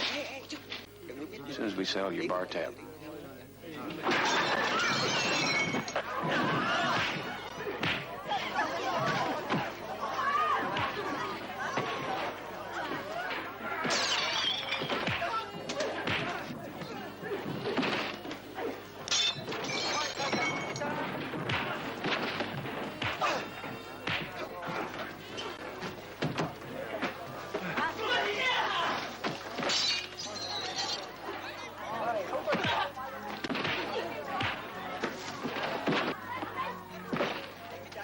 Must have been a hell of a bar tab. Well, actually, it had something to do with Chai's sister.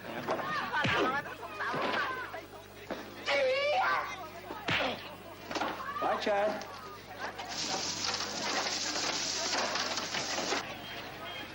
Where do we pick up these maps? I'll have them for you in the morning. What about the helicopter? About that, I need an advance on the $50,000 for some minor repairs. Well, how much? About half. Well, what kind of helicopter you Save it for later. We got trouble now.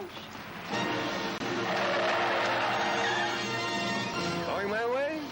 I would have joined you in the bar, but you seem to be occupied, so I grabbed a cab. You're unbelievable.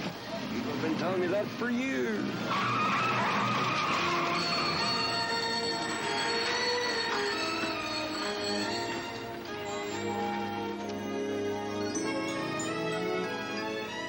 Baby has it narrowed down to the southeast corner of Diem Tao province. The terrain is high and dry, but there's a tropical forest along one edge. Give me the coordinates. Release in 12 seconds. Party favors. We got a volume discount. Thanks, CJ. Houston, please be... I know. Careful. Matt, even with the maps, you don't know what you're going to find when you get in there. I'm going to find Will. I'm going to bring him home, and anything else is unimportant. Right there. I figure if we come in due north over the mountains, and then we'll just hike it into the camp here. Listen, if Will is still alive and in there, after what he's been through, he may not be the same. He'll still be my son.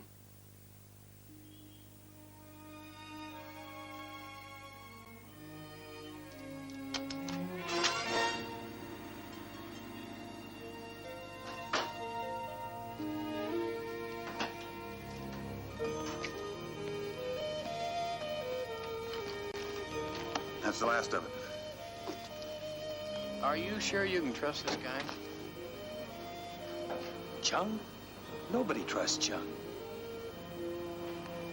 But he knows if he steals anything, I'll squash him like a bug.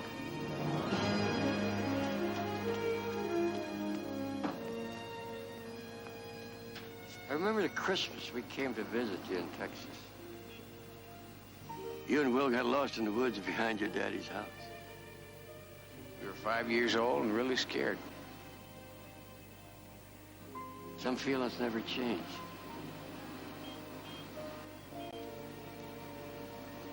I'll be back. We'll both be back.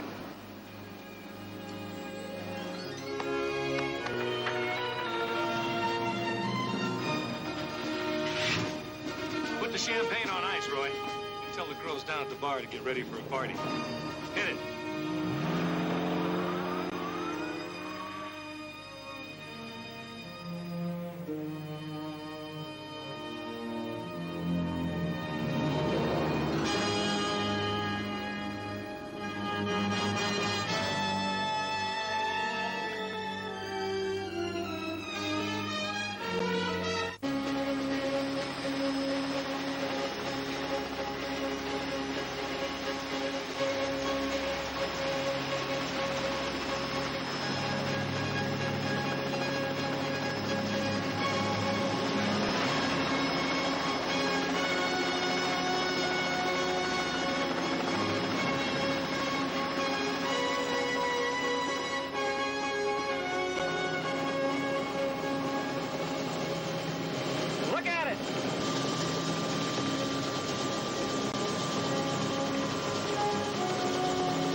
Jungle away from Charlie for 12 bloody years. Yeah. Breakfast firefights, midnight mortars.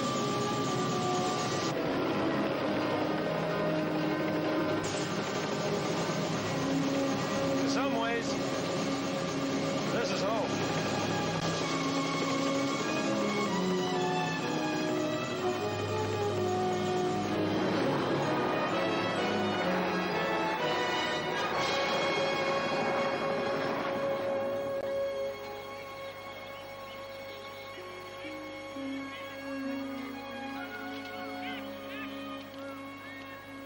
Want to bite a lizard? I'll pass. Gonna have to learn to grin and bear it out here. You'd be surprised at some of the things I've eaten to survive. You don't know what you're missing. What we're missing is that gas that's supposed to be here. It used to be here. They must have moved it. You never can tell in this country. Things just seem to shift. We'll find it around here someplace. And what if we don't? We'll do a lot of walking, darling. We better get out of here before somebody spots the smoke from this fire.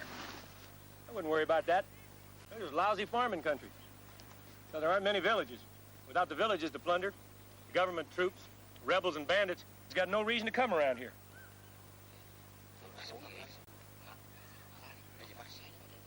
And you wouldn't mind explaining to me who those fellas are?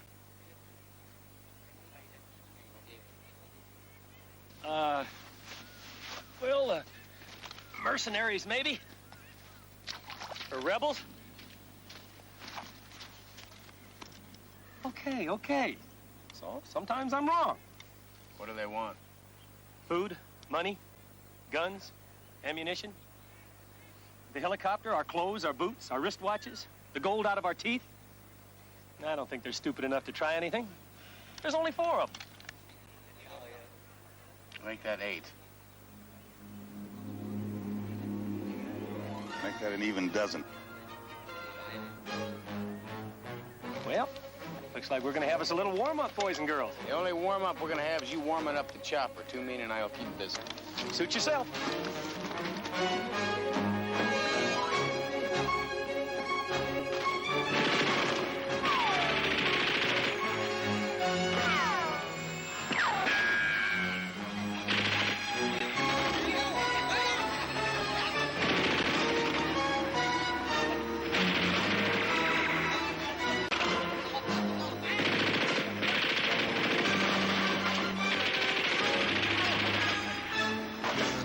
lot of good. Where is he?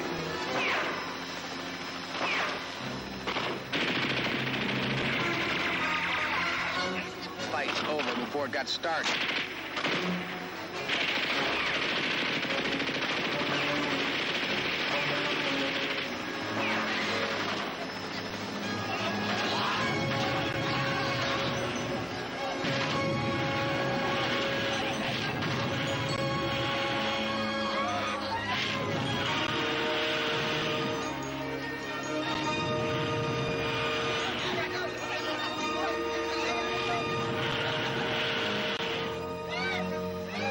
Is that warm enough for you, darling?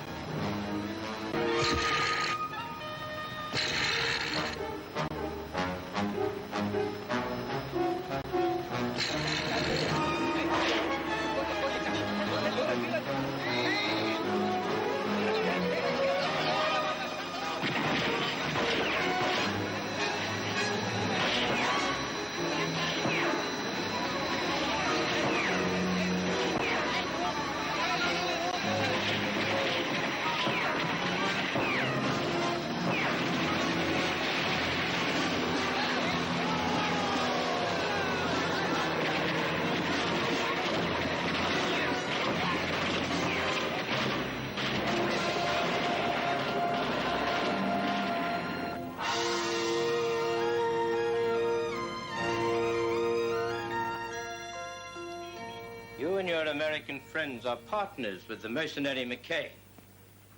Where are they now?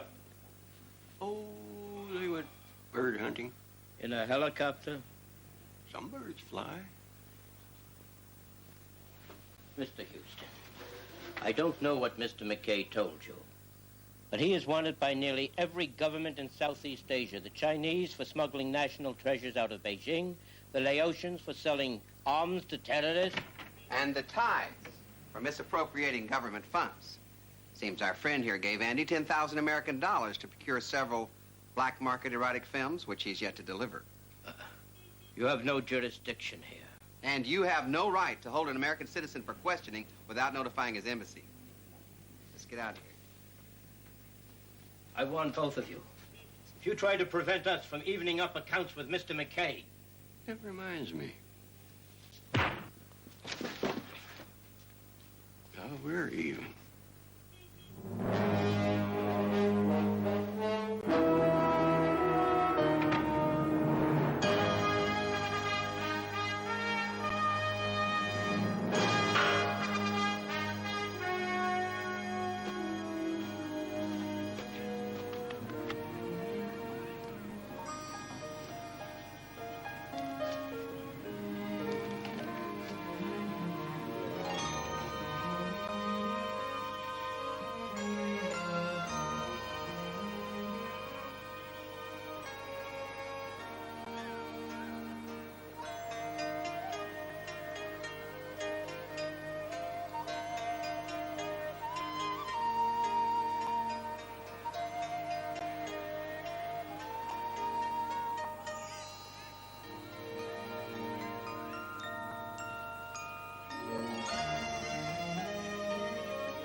Hot seat.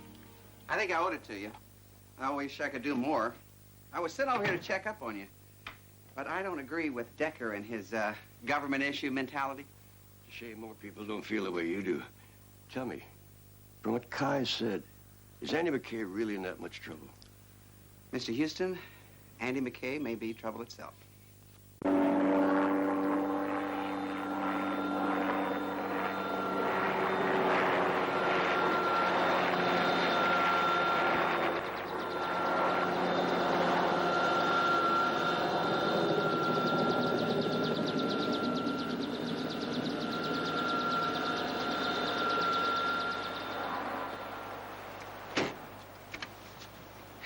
Then it was just after the resignation of General Tu, I took off for Africa and latched on with some freedom fighters. And those suckers got heart. Really? Yeah, I stayed down there for about 6 months. Best 6 months of my life. that, I fought with the rebels in Afghanistan. Long hours and lousy pay. They were tough little buggers. Real hellraisers, too.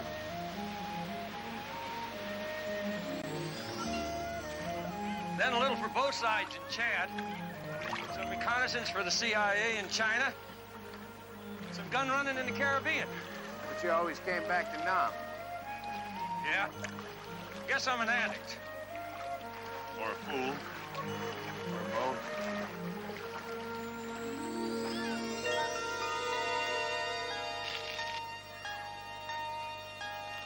Nasty little booger, huh?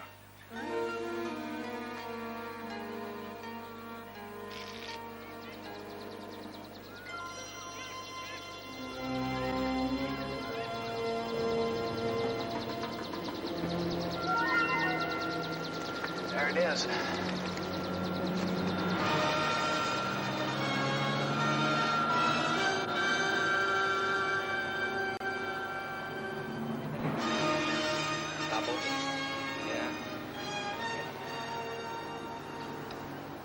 What do you know? Man's even got a TV dish. Yeah, all the comforts of home.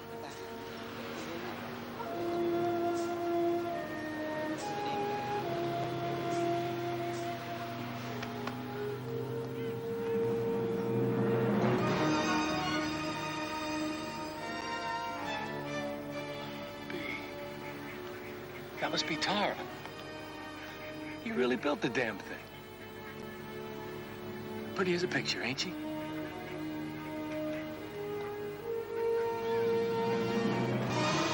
Hey, and there's the warlord himself. Take a look.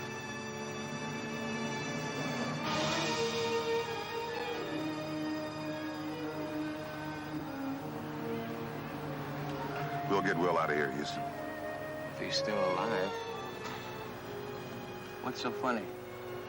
Nothing. I was just wondering if by tomorrow any of us will be alive.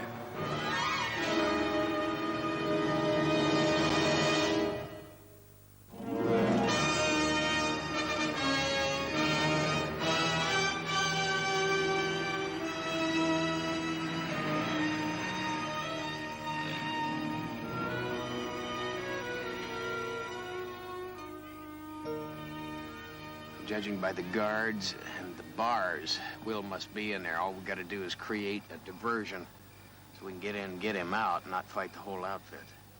So just put some charges around the perimeter. Put two men in the thicket back of the camp to keep them busy while we take the hunt. No sweat. And then all we got to do is to run 2 miles cross country, swim across the swamp, and get to the chopper before they get to us. No sweat. Let's get going.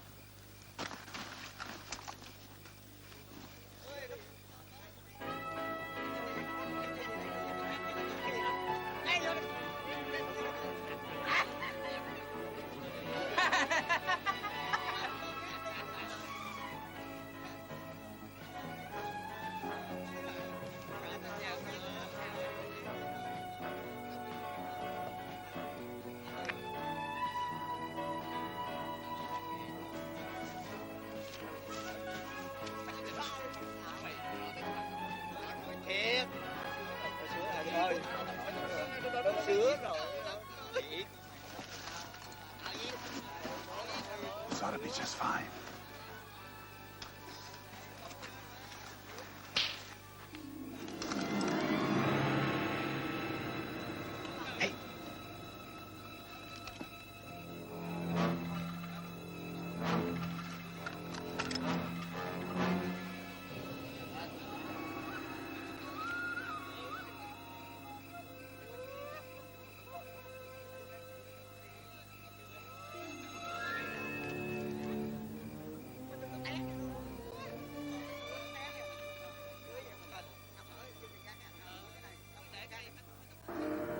Đồng chí ơi, có cái tụng trên tivi đồng chí thích kìa, ghi Lee Gun Island.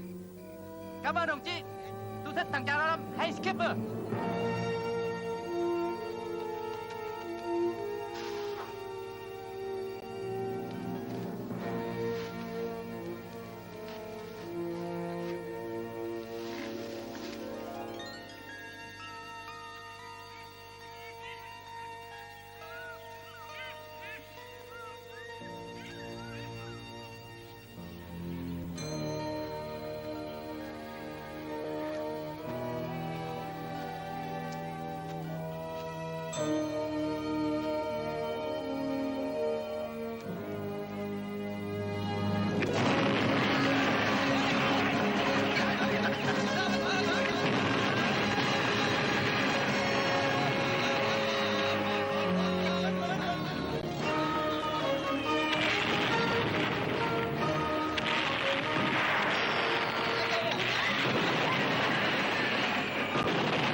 Slaughter, Papa!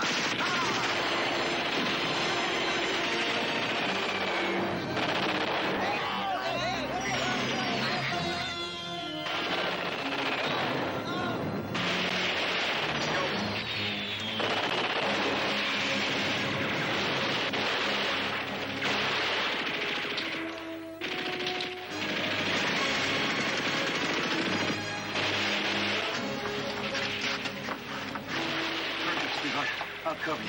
And make sure you get the right guy. I don't want to go through this again. Don't worry about it.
It's me, Matt.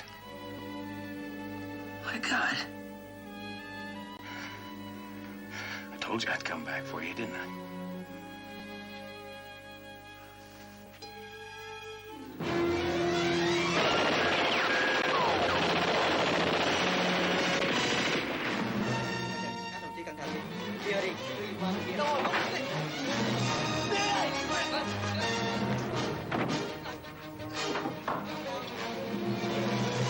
Should I know you?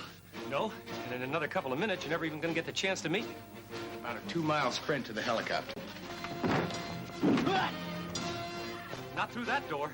You know another way out of here? No. I was afraid you were going to say that.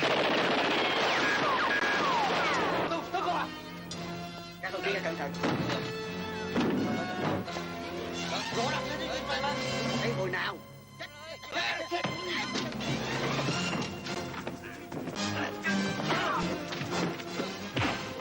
Come on, Whip.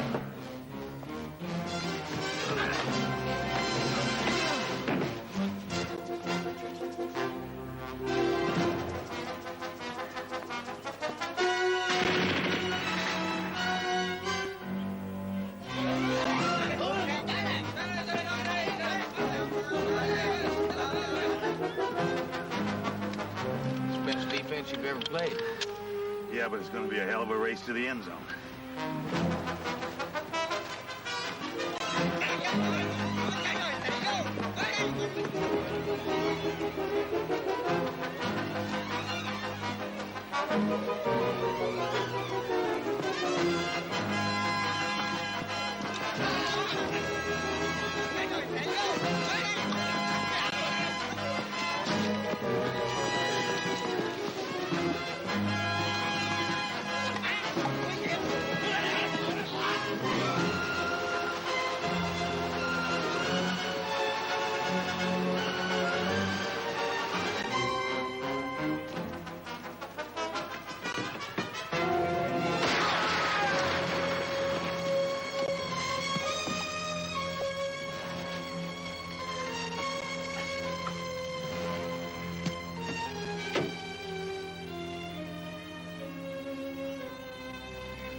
do is bring him home.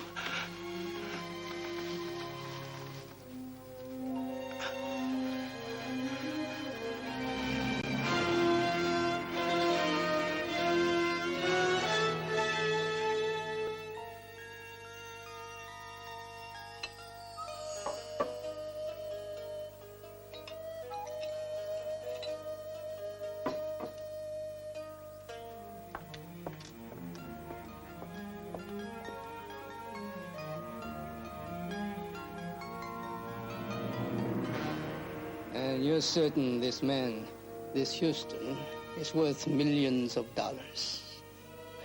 You realize I have only your word that he is. Why should I trust you?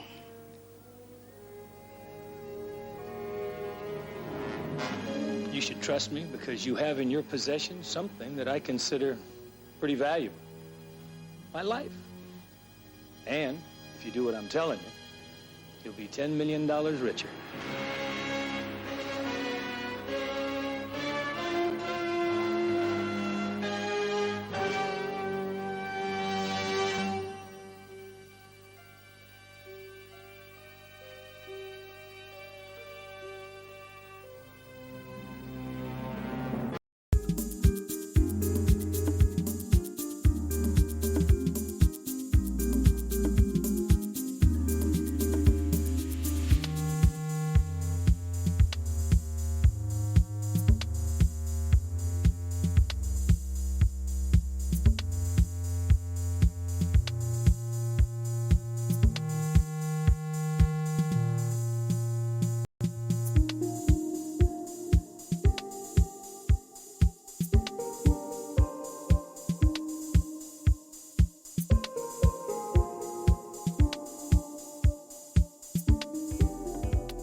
Kiss the wife, hug the baby, tell the dog not to bite.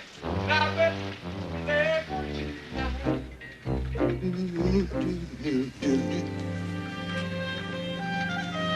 It's real nice. I thought chimps were supposed to be cute and cuddly. Not luscious and lousy music critics.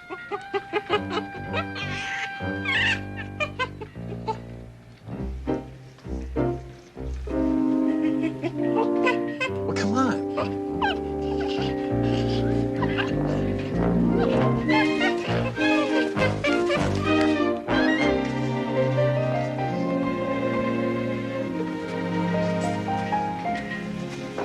Dr. Russell, I presume? My favorite little guy. Give us a kiss. Come on, give us a kiss. Oh, good boy. Yeah. There you go. He's a great boy. You know, when you told me last night that you had something very special planned for the both of us, babysitting an alcoholic ape was not the first thing that came into my mind. Well, when you date a zoo vet, you have to accept the consequences. Croissants from Delmonico's, orange juice from Florida. The bribery will get you nowhere. Why don't you go out on the patio?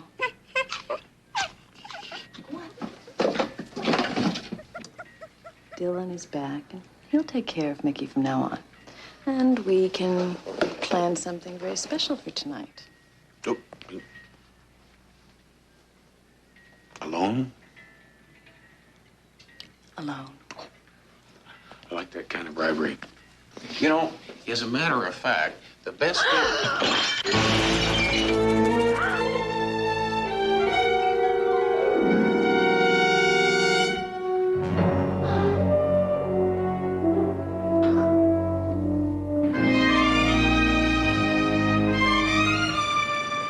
This was taped 2 days ago while you were in San Diego helping your lady friend.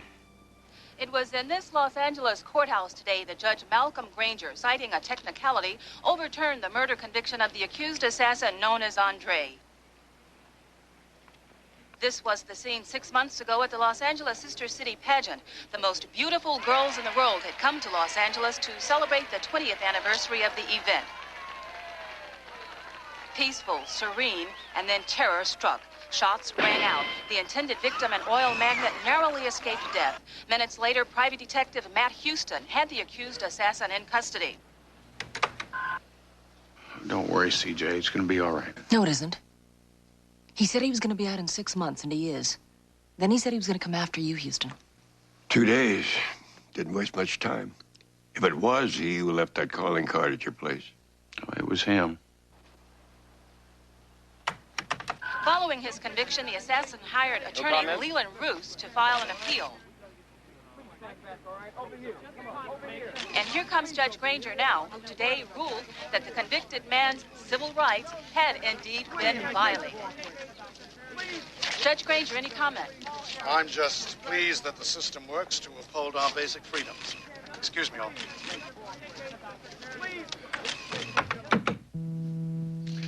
Freedoms to buy off crooked judges like Granger. That's a pretty serious charge, boy. Not when it comes to Granger. There are rumors that he's been accepting bribes for years, but nobody's been able to nail him on it. Well, maybe they haven't asked the right questions.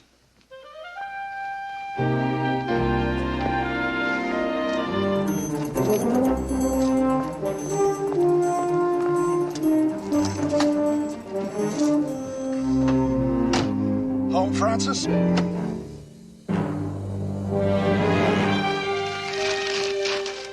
Francis decided today'd be a good day to take a walk. Who are you? I'm the man that put Andre in jail, and you're the man that let him go. Judge, this is a .45 automatic pistol. It fires a bullet at about 830 feet per second. Now, cranial bone damage, well, hell, it'd just blow your head off from here. What do you want? For starters, where's Andre? The, New Robinson Hotel, room 109. You got a reputation around that says you're very expensive. Who paid you off? I don't know. Why don't you try again? I swear to you, I don't know. A package arrived at my house. There was $300,000. Cash. Small bills. But you can't prove it. In case you haven't noticed, you make me sick.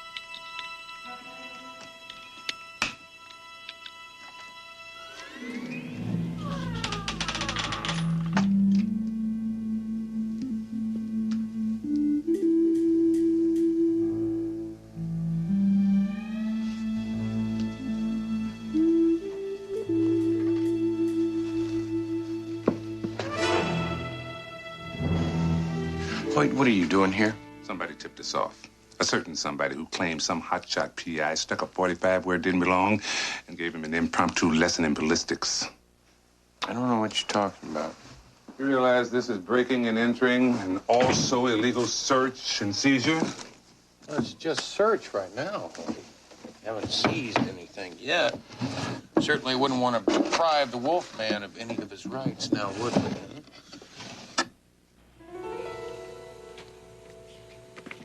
Now it's seizure.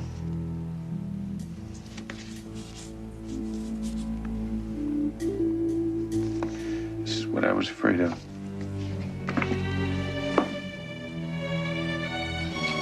I feel violated. Name's Andre, international hitman. Oh, I remember. She told me that the police had arrested him. They did. Then a crooked judge found a giant loophole, and Andre slipped through it. I don't understand. Why did he sneak in here this morning and kill the wolf? Why these pictures? That's Andre's calling card. It's his way of telling me that he's back and he's coming after me. Andre isn't just after you, is he? Enjoying the zoo, Houston?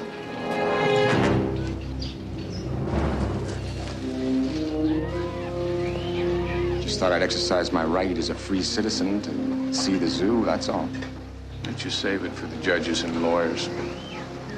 Did anybody tell you it was against the law to break into someone's room? Look, if you're coming after me, why don't you and I go out to the desert and settle this thing alone? That would be too easy. Anyway, I've got something else in mind.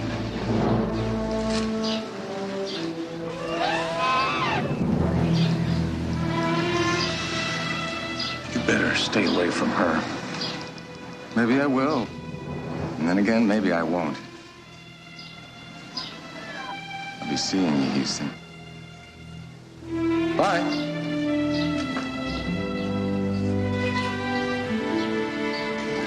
Thanks for all the attention, Matt. But you know you're gonna have to let me out of your sight sometime. Well, maybe. But look, for the time being, what I would really like you to do is take...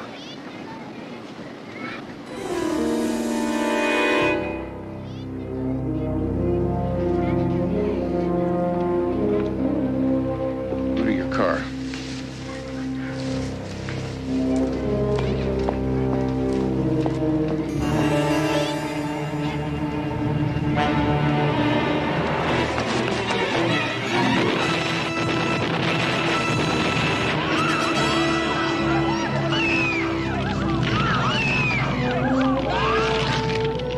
You all right?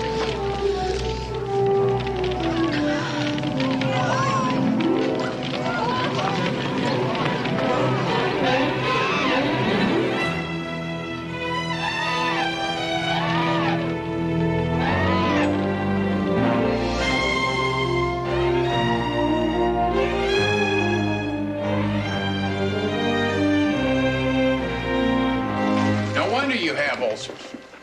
Pastrami gives me joy. You give me ulcers. Especially when you call me in the middle of a departmental budget meeting to tell me your lady friend's car was used for a Roman candle. Look, where is he? I hate private eyes. Does that bother you? No, where is he? He's not here. Where? He's not here. You sent your men after him. We let him go. What about the pictures we found in his apartment? You see, he likes to take pictures. It's his hobby. Look, Houston, I know this morning a wolf at the zoo was mutilated, and your lady friend's car is now a And you convertible. also know, as well as I do, that he did it. Of course I do, but I can't prove it.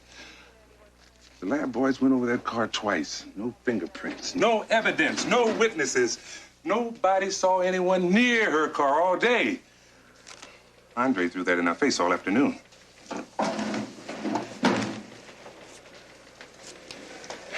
Houston, I got a couple of my men out looking for him. When we find him, we'll watch him night and day. That's all I can do. Till somebody gets killed?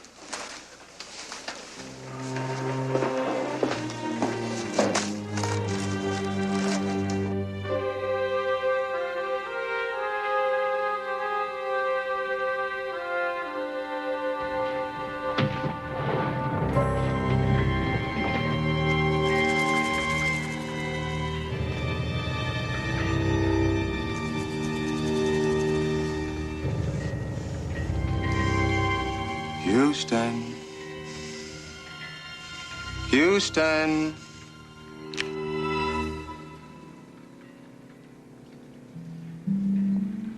Beautiful place to have a home. Open air. Pacific at your doorstep. In prison, my cell was 8 feet by 8 feet. There was one small window up very high. It opened up onto a courtyard overlooking other windows and gray concrete walls. If you're gonna kill me, why don't you just pull the trigger? Oh, I will. When I'm ready. You're not gonna get another chance. I am a Chindi. A wolf witch. Before you die, Houston, I want to humiliate you. The way you humiliated me. I am going to torment you. You're already a dead man.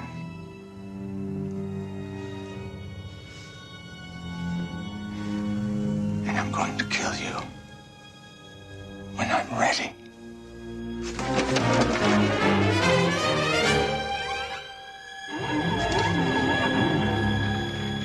It's the magic, Houston.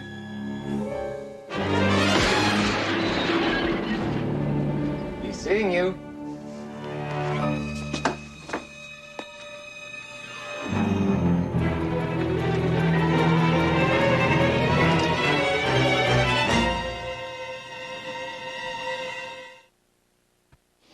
Are you going to tell me what's wrong, or are we going to spend the rest of our lives as trappist monks? I just think you should go away for a little while. Before this thing's over, it's bound to get very ugly, and I don't want you to get caught in a crossfire. I am scared enough to run from here to New York, but I have my work, Matt. I've got my life. Didn't you tell me that you had some work to do at the San Diego clinic? I do, but I wasn't expecting to go right away.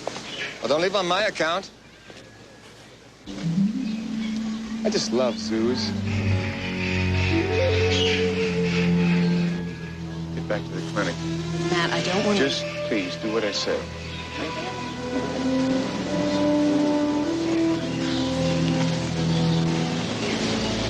Pretty girl. Pretty house. You've got a lot to lose. You touch her. If you even get close to her, I swear I'm gonna kill you. That'll be first-degree murder. Go ahead, try it.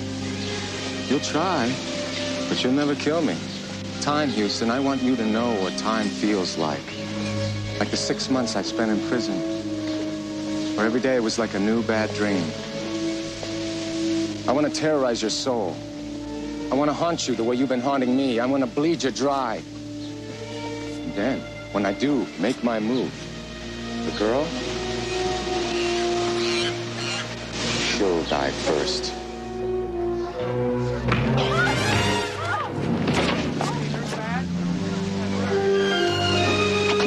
You're crazy! You see what he did? He's out of his mind. You see what he did? This guy's mad.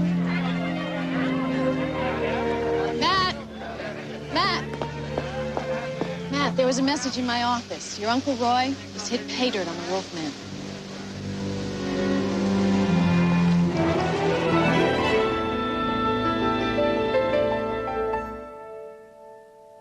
Have you ever heard of an organization called Fullman?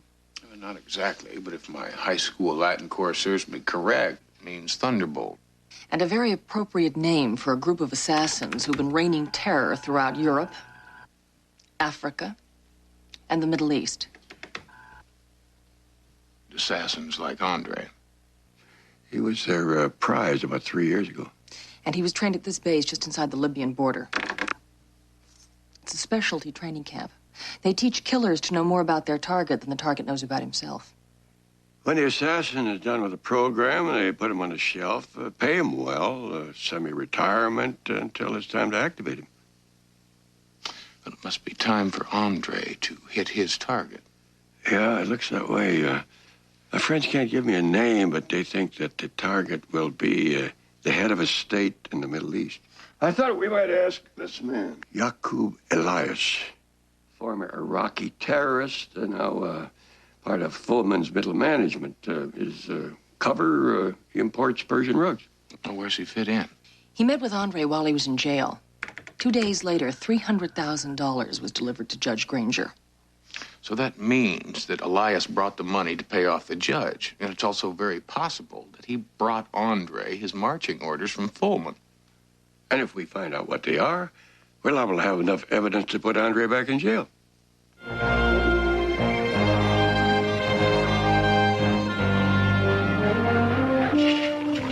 Now, you listen to me, Elias. I'm not one of your puppets. I don't dance with a pull of the string. All we ask of you is that you fulfill the agreement. We know about your obsession with Matt Houston. But your target in the Middle East cannot wait. You must leave at once. Well, I'm afraid I just can't do that. And maybe it was a mistake having to pay that judge.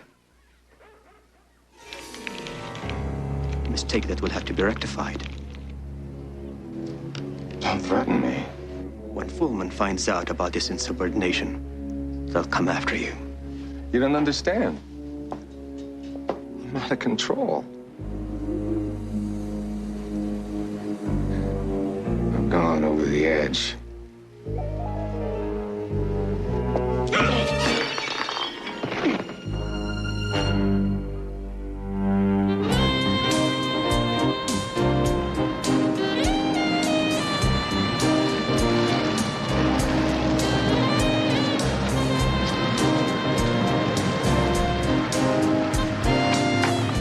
Staked out a building like this during a monsoon in Malaysia. What'd you catch that time? Worst cold of my life.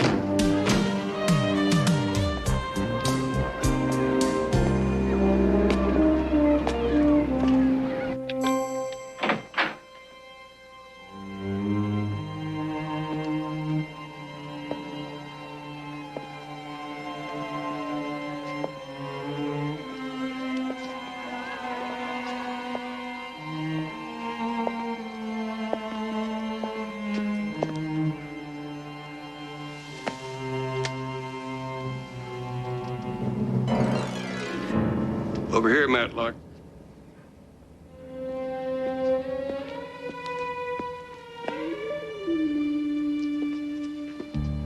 It's Elias. He won't be bombing any more airports. Call Hoyt.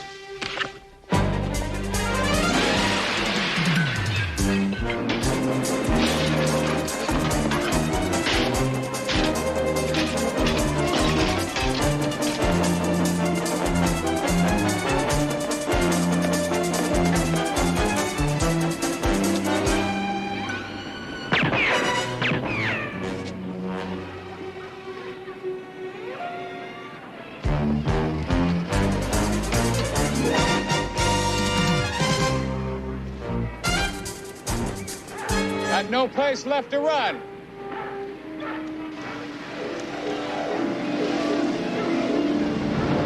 I'm not like other men, Houston. You should know that by now.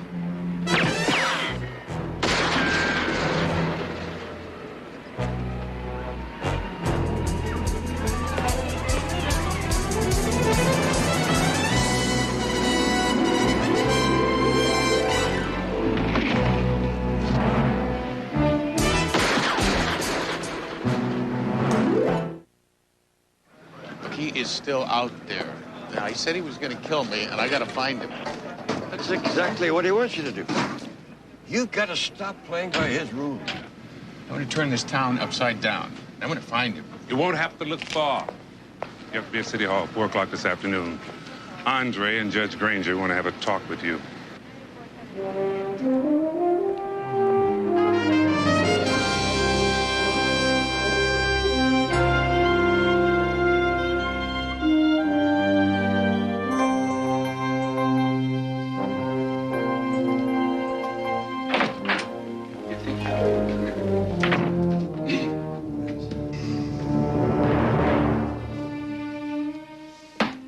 start with, I'd like to thank Deputy Chief Cassidy for the use of his conference room and Ms. Arlen for consenting to keep the official record. I hope we can maintain this spirit of cooperation throughout this meeting. Great, so why don't we start by throwing your buddy back in jail where he belongs? Houston. Just come to the point, John.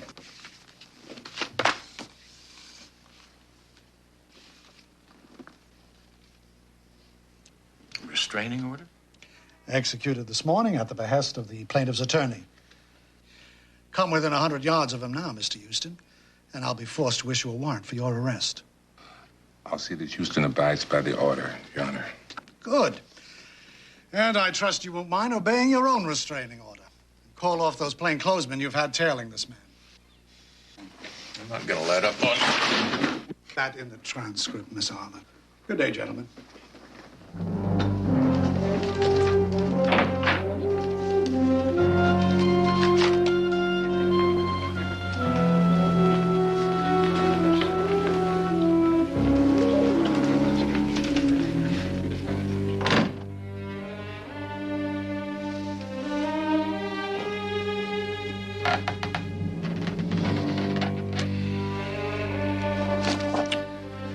Got any bright ideas now, P.I.? I think it's about time we started making our own rules.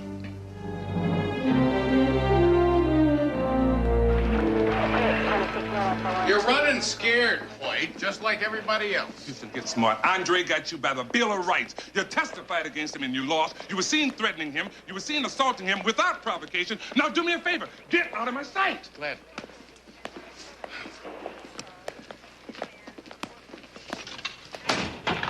Lieutenant, got details on the witness to that Persian rug dealer murder. What? Got a preliminary statement. I got the home address of the guy. Says that he saw the killer enter the office 5 minutes before the killing. Put it on my desk. Right.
Now, you're supposed to stay away from me.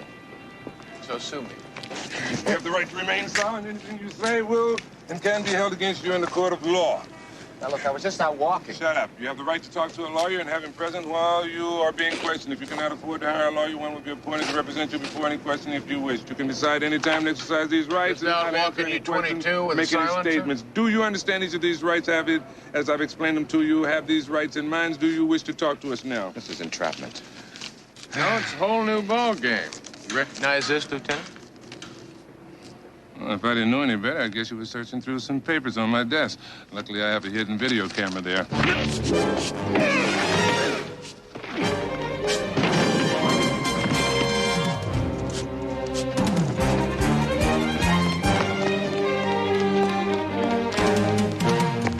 Andre, freeze!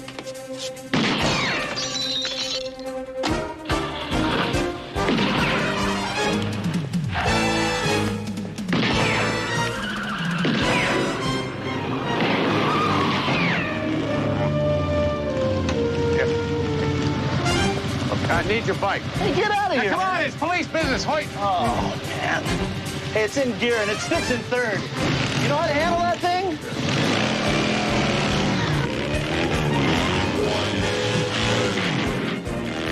Guess he knows how to handle it, huh?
Stand by for DMV. Strike 5 man interference, verify no 211 on Vermont. 1681, sir. Channel's deep, undercurrent swift. We think the car's even been swept out into deeper waters. May never find it. Andre either. You ever try to get out of a sinking car with handcuffs on? He's not a normal man, Hoyt. Now you're beginning to sound like him. He's dead, Houston. Go home. You can relax now. It's over.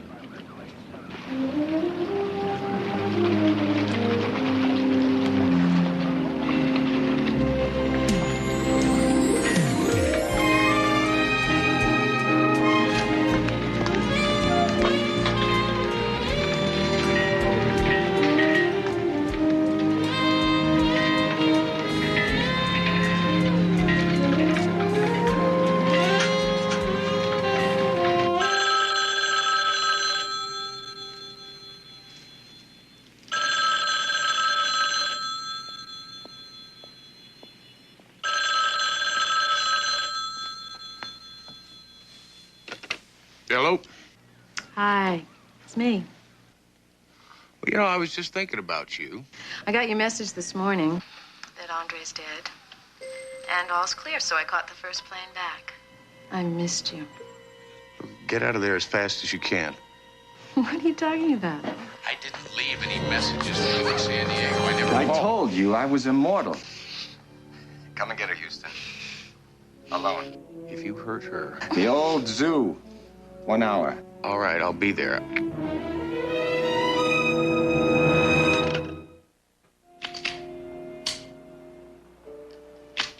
This is all Houston's fault, you know. He was the one that tried to lock me away in a steel cage. He was the one that mocked the ancient magic. Maybe you just didn't understand your magic. Patronize me. I know what you're thinking. You think I'm crazy, that I have some delusion of being a Navajo magic man. Believe that I have the power to bring life or death.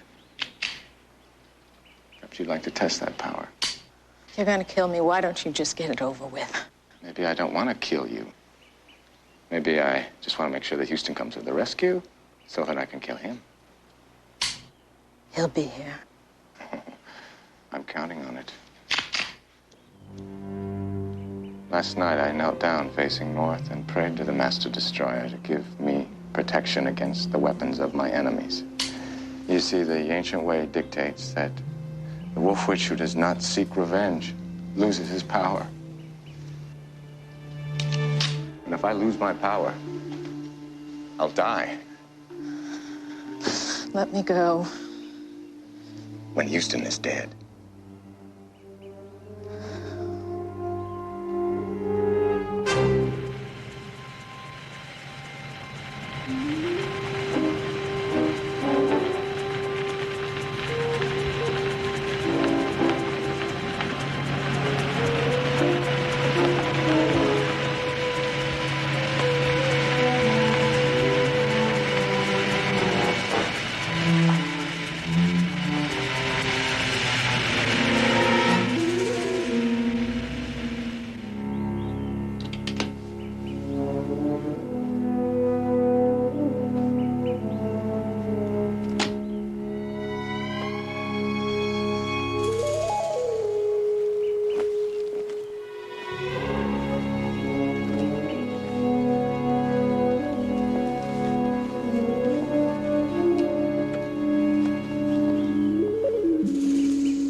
thought I told you I could handle this.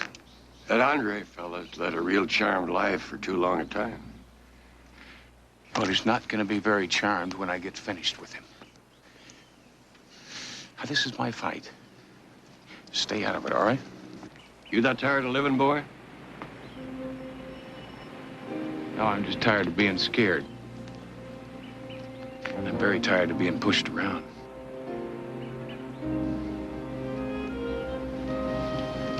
Five minutes.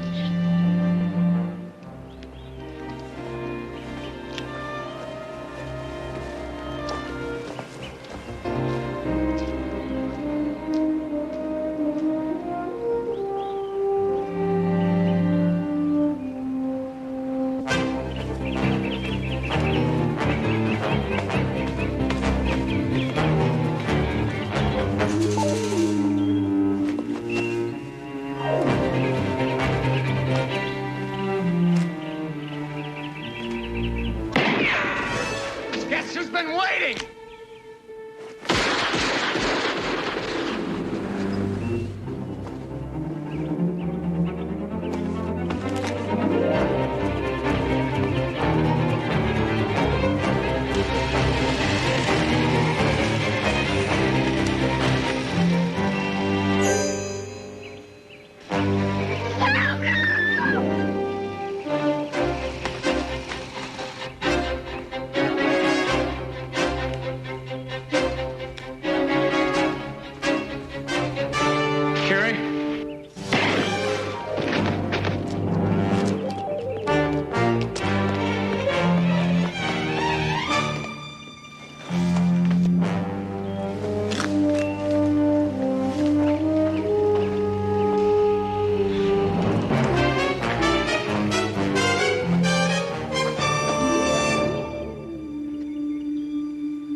Two inches.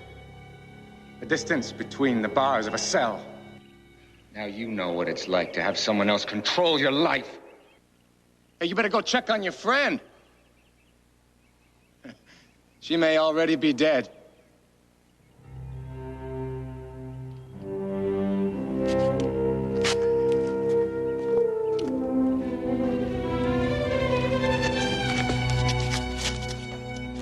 I gotta get you out of here. The magic is everywhere, Houston. The walls of your tomb are closing in. Are you a believer yet?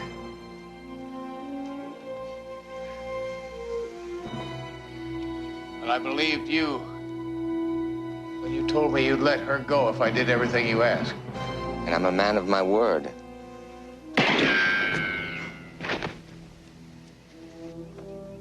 You can let the girl go. She served her purpose. You're a brave man, Houston. I'll have to put that on your gravestone. And now your gun.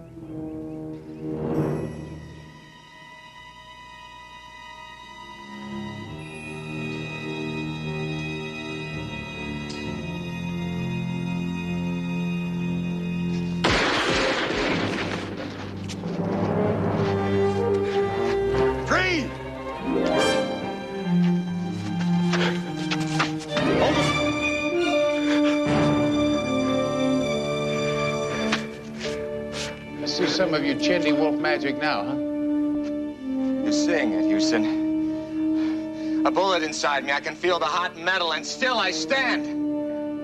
You're bleeding to death.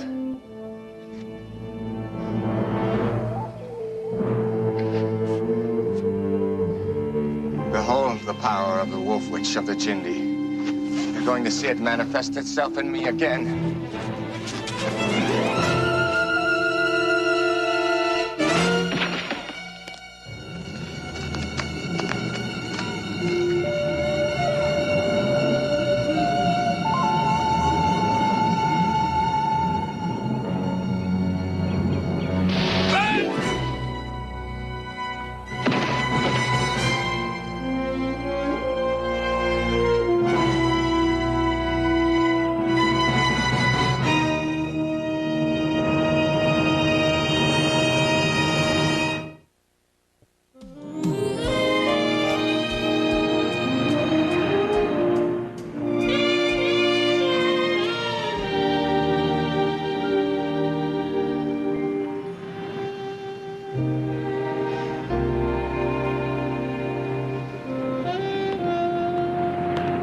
listen to your gowns in CJ's office. Probably better get a move on if we're going to make it on time.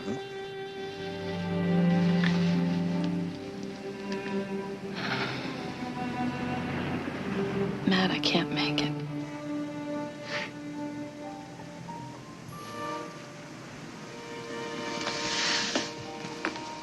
Don't tell me another one of your giraffes has a sore throat.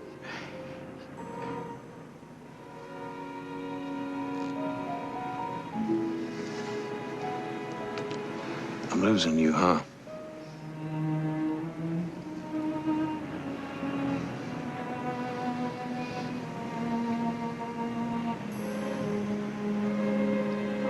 I've accepted a position at the Taronga Zoo in Sydney, Australia.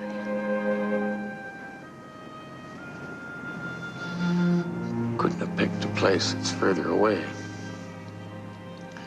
Our worlds are already 10,000 miles apart. I need peace and tranquility in my life. And my work at the zoo gives me these things, but your life... I know. I know.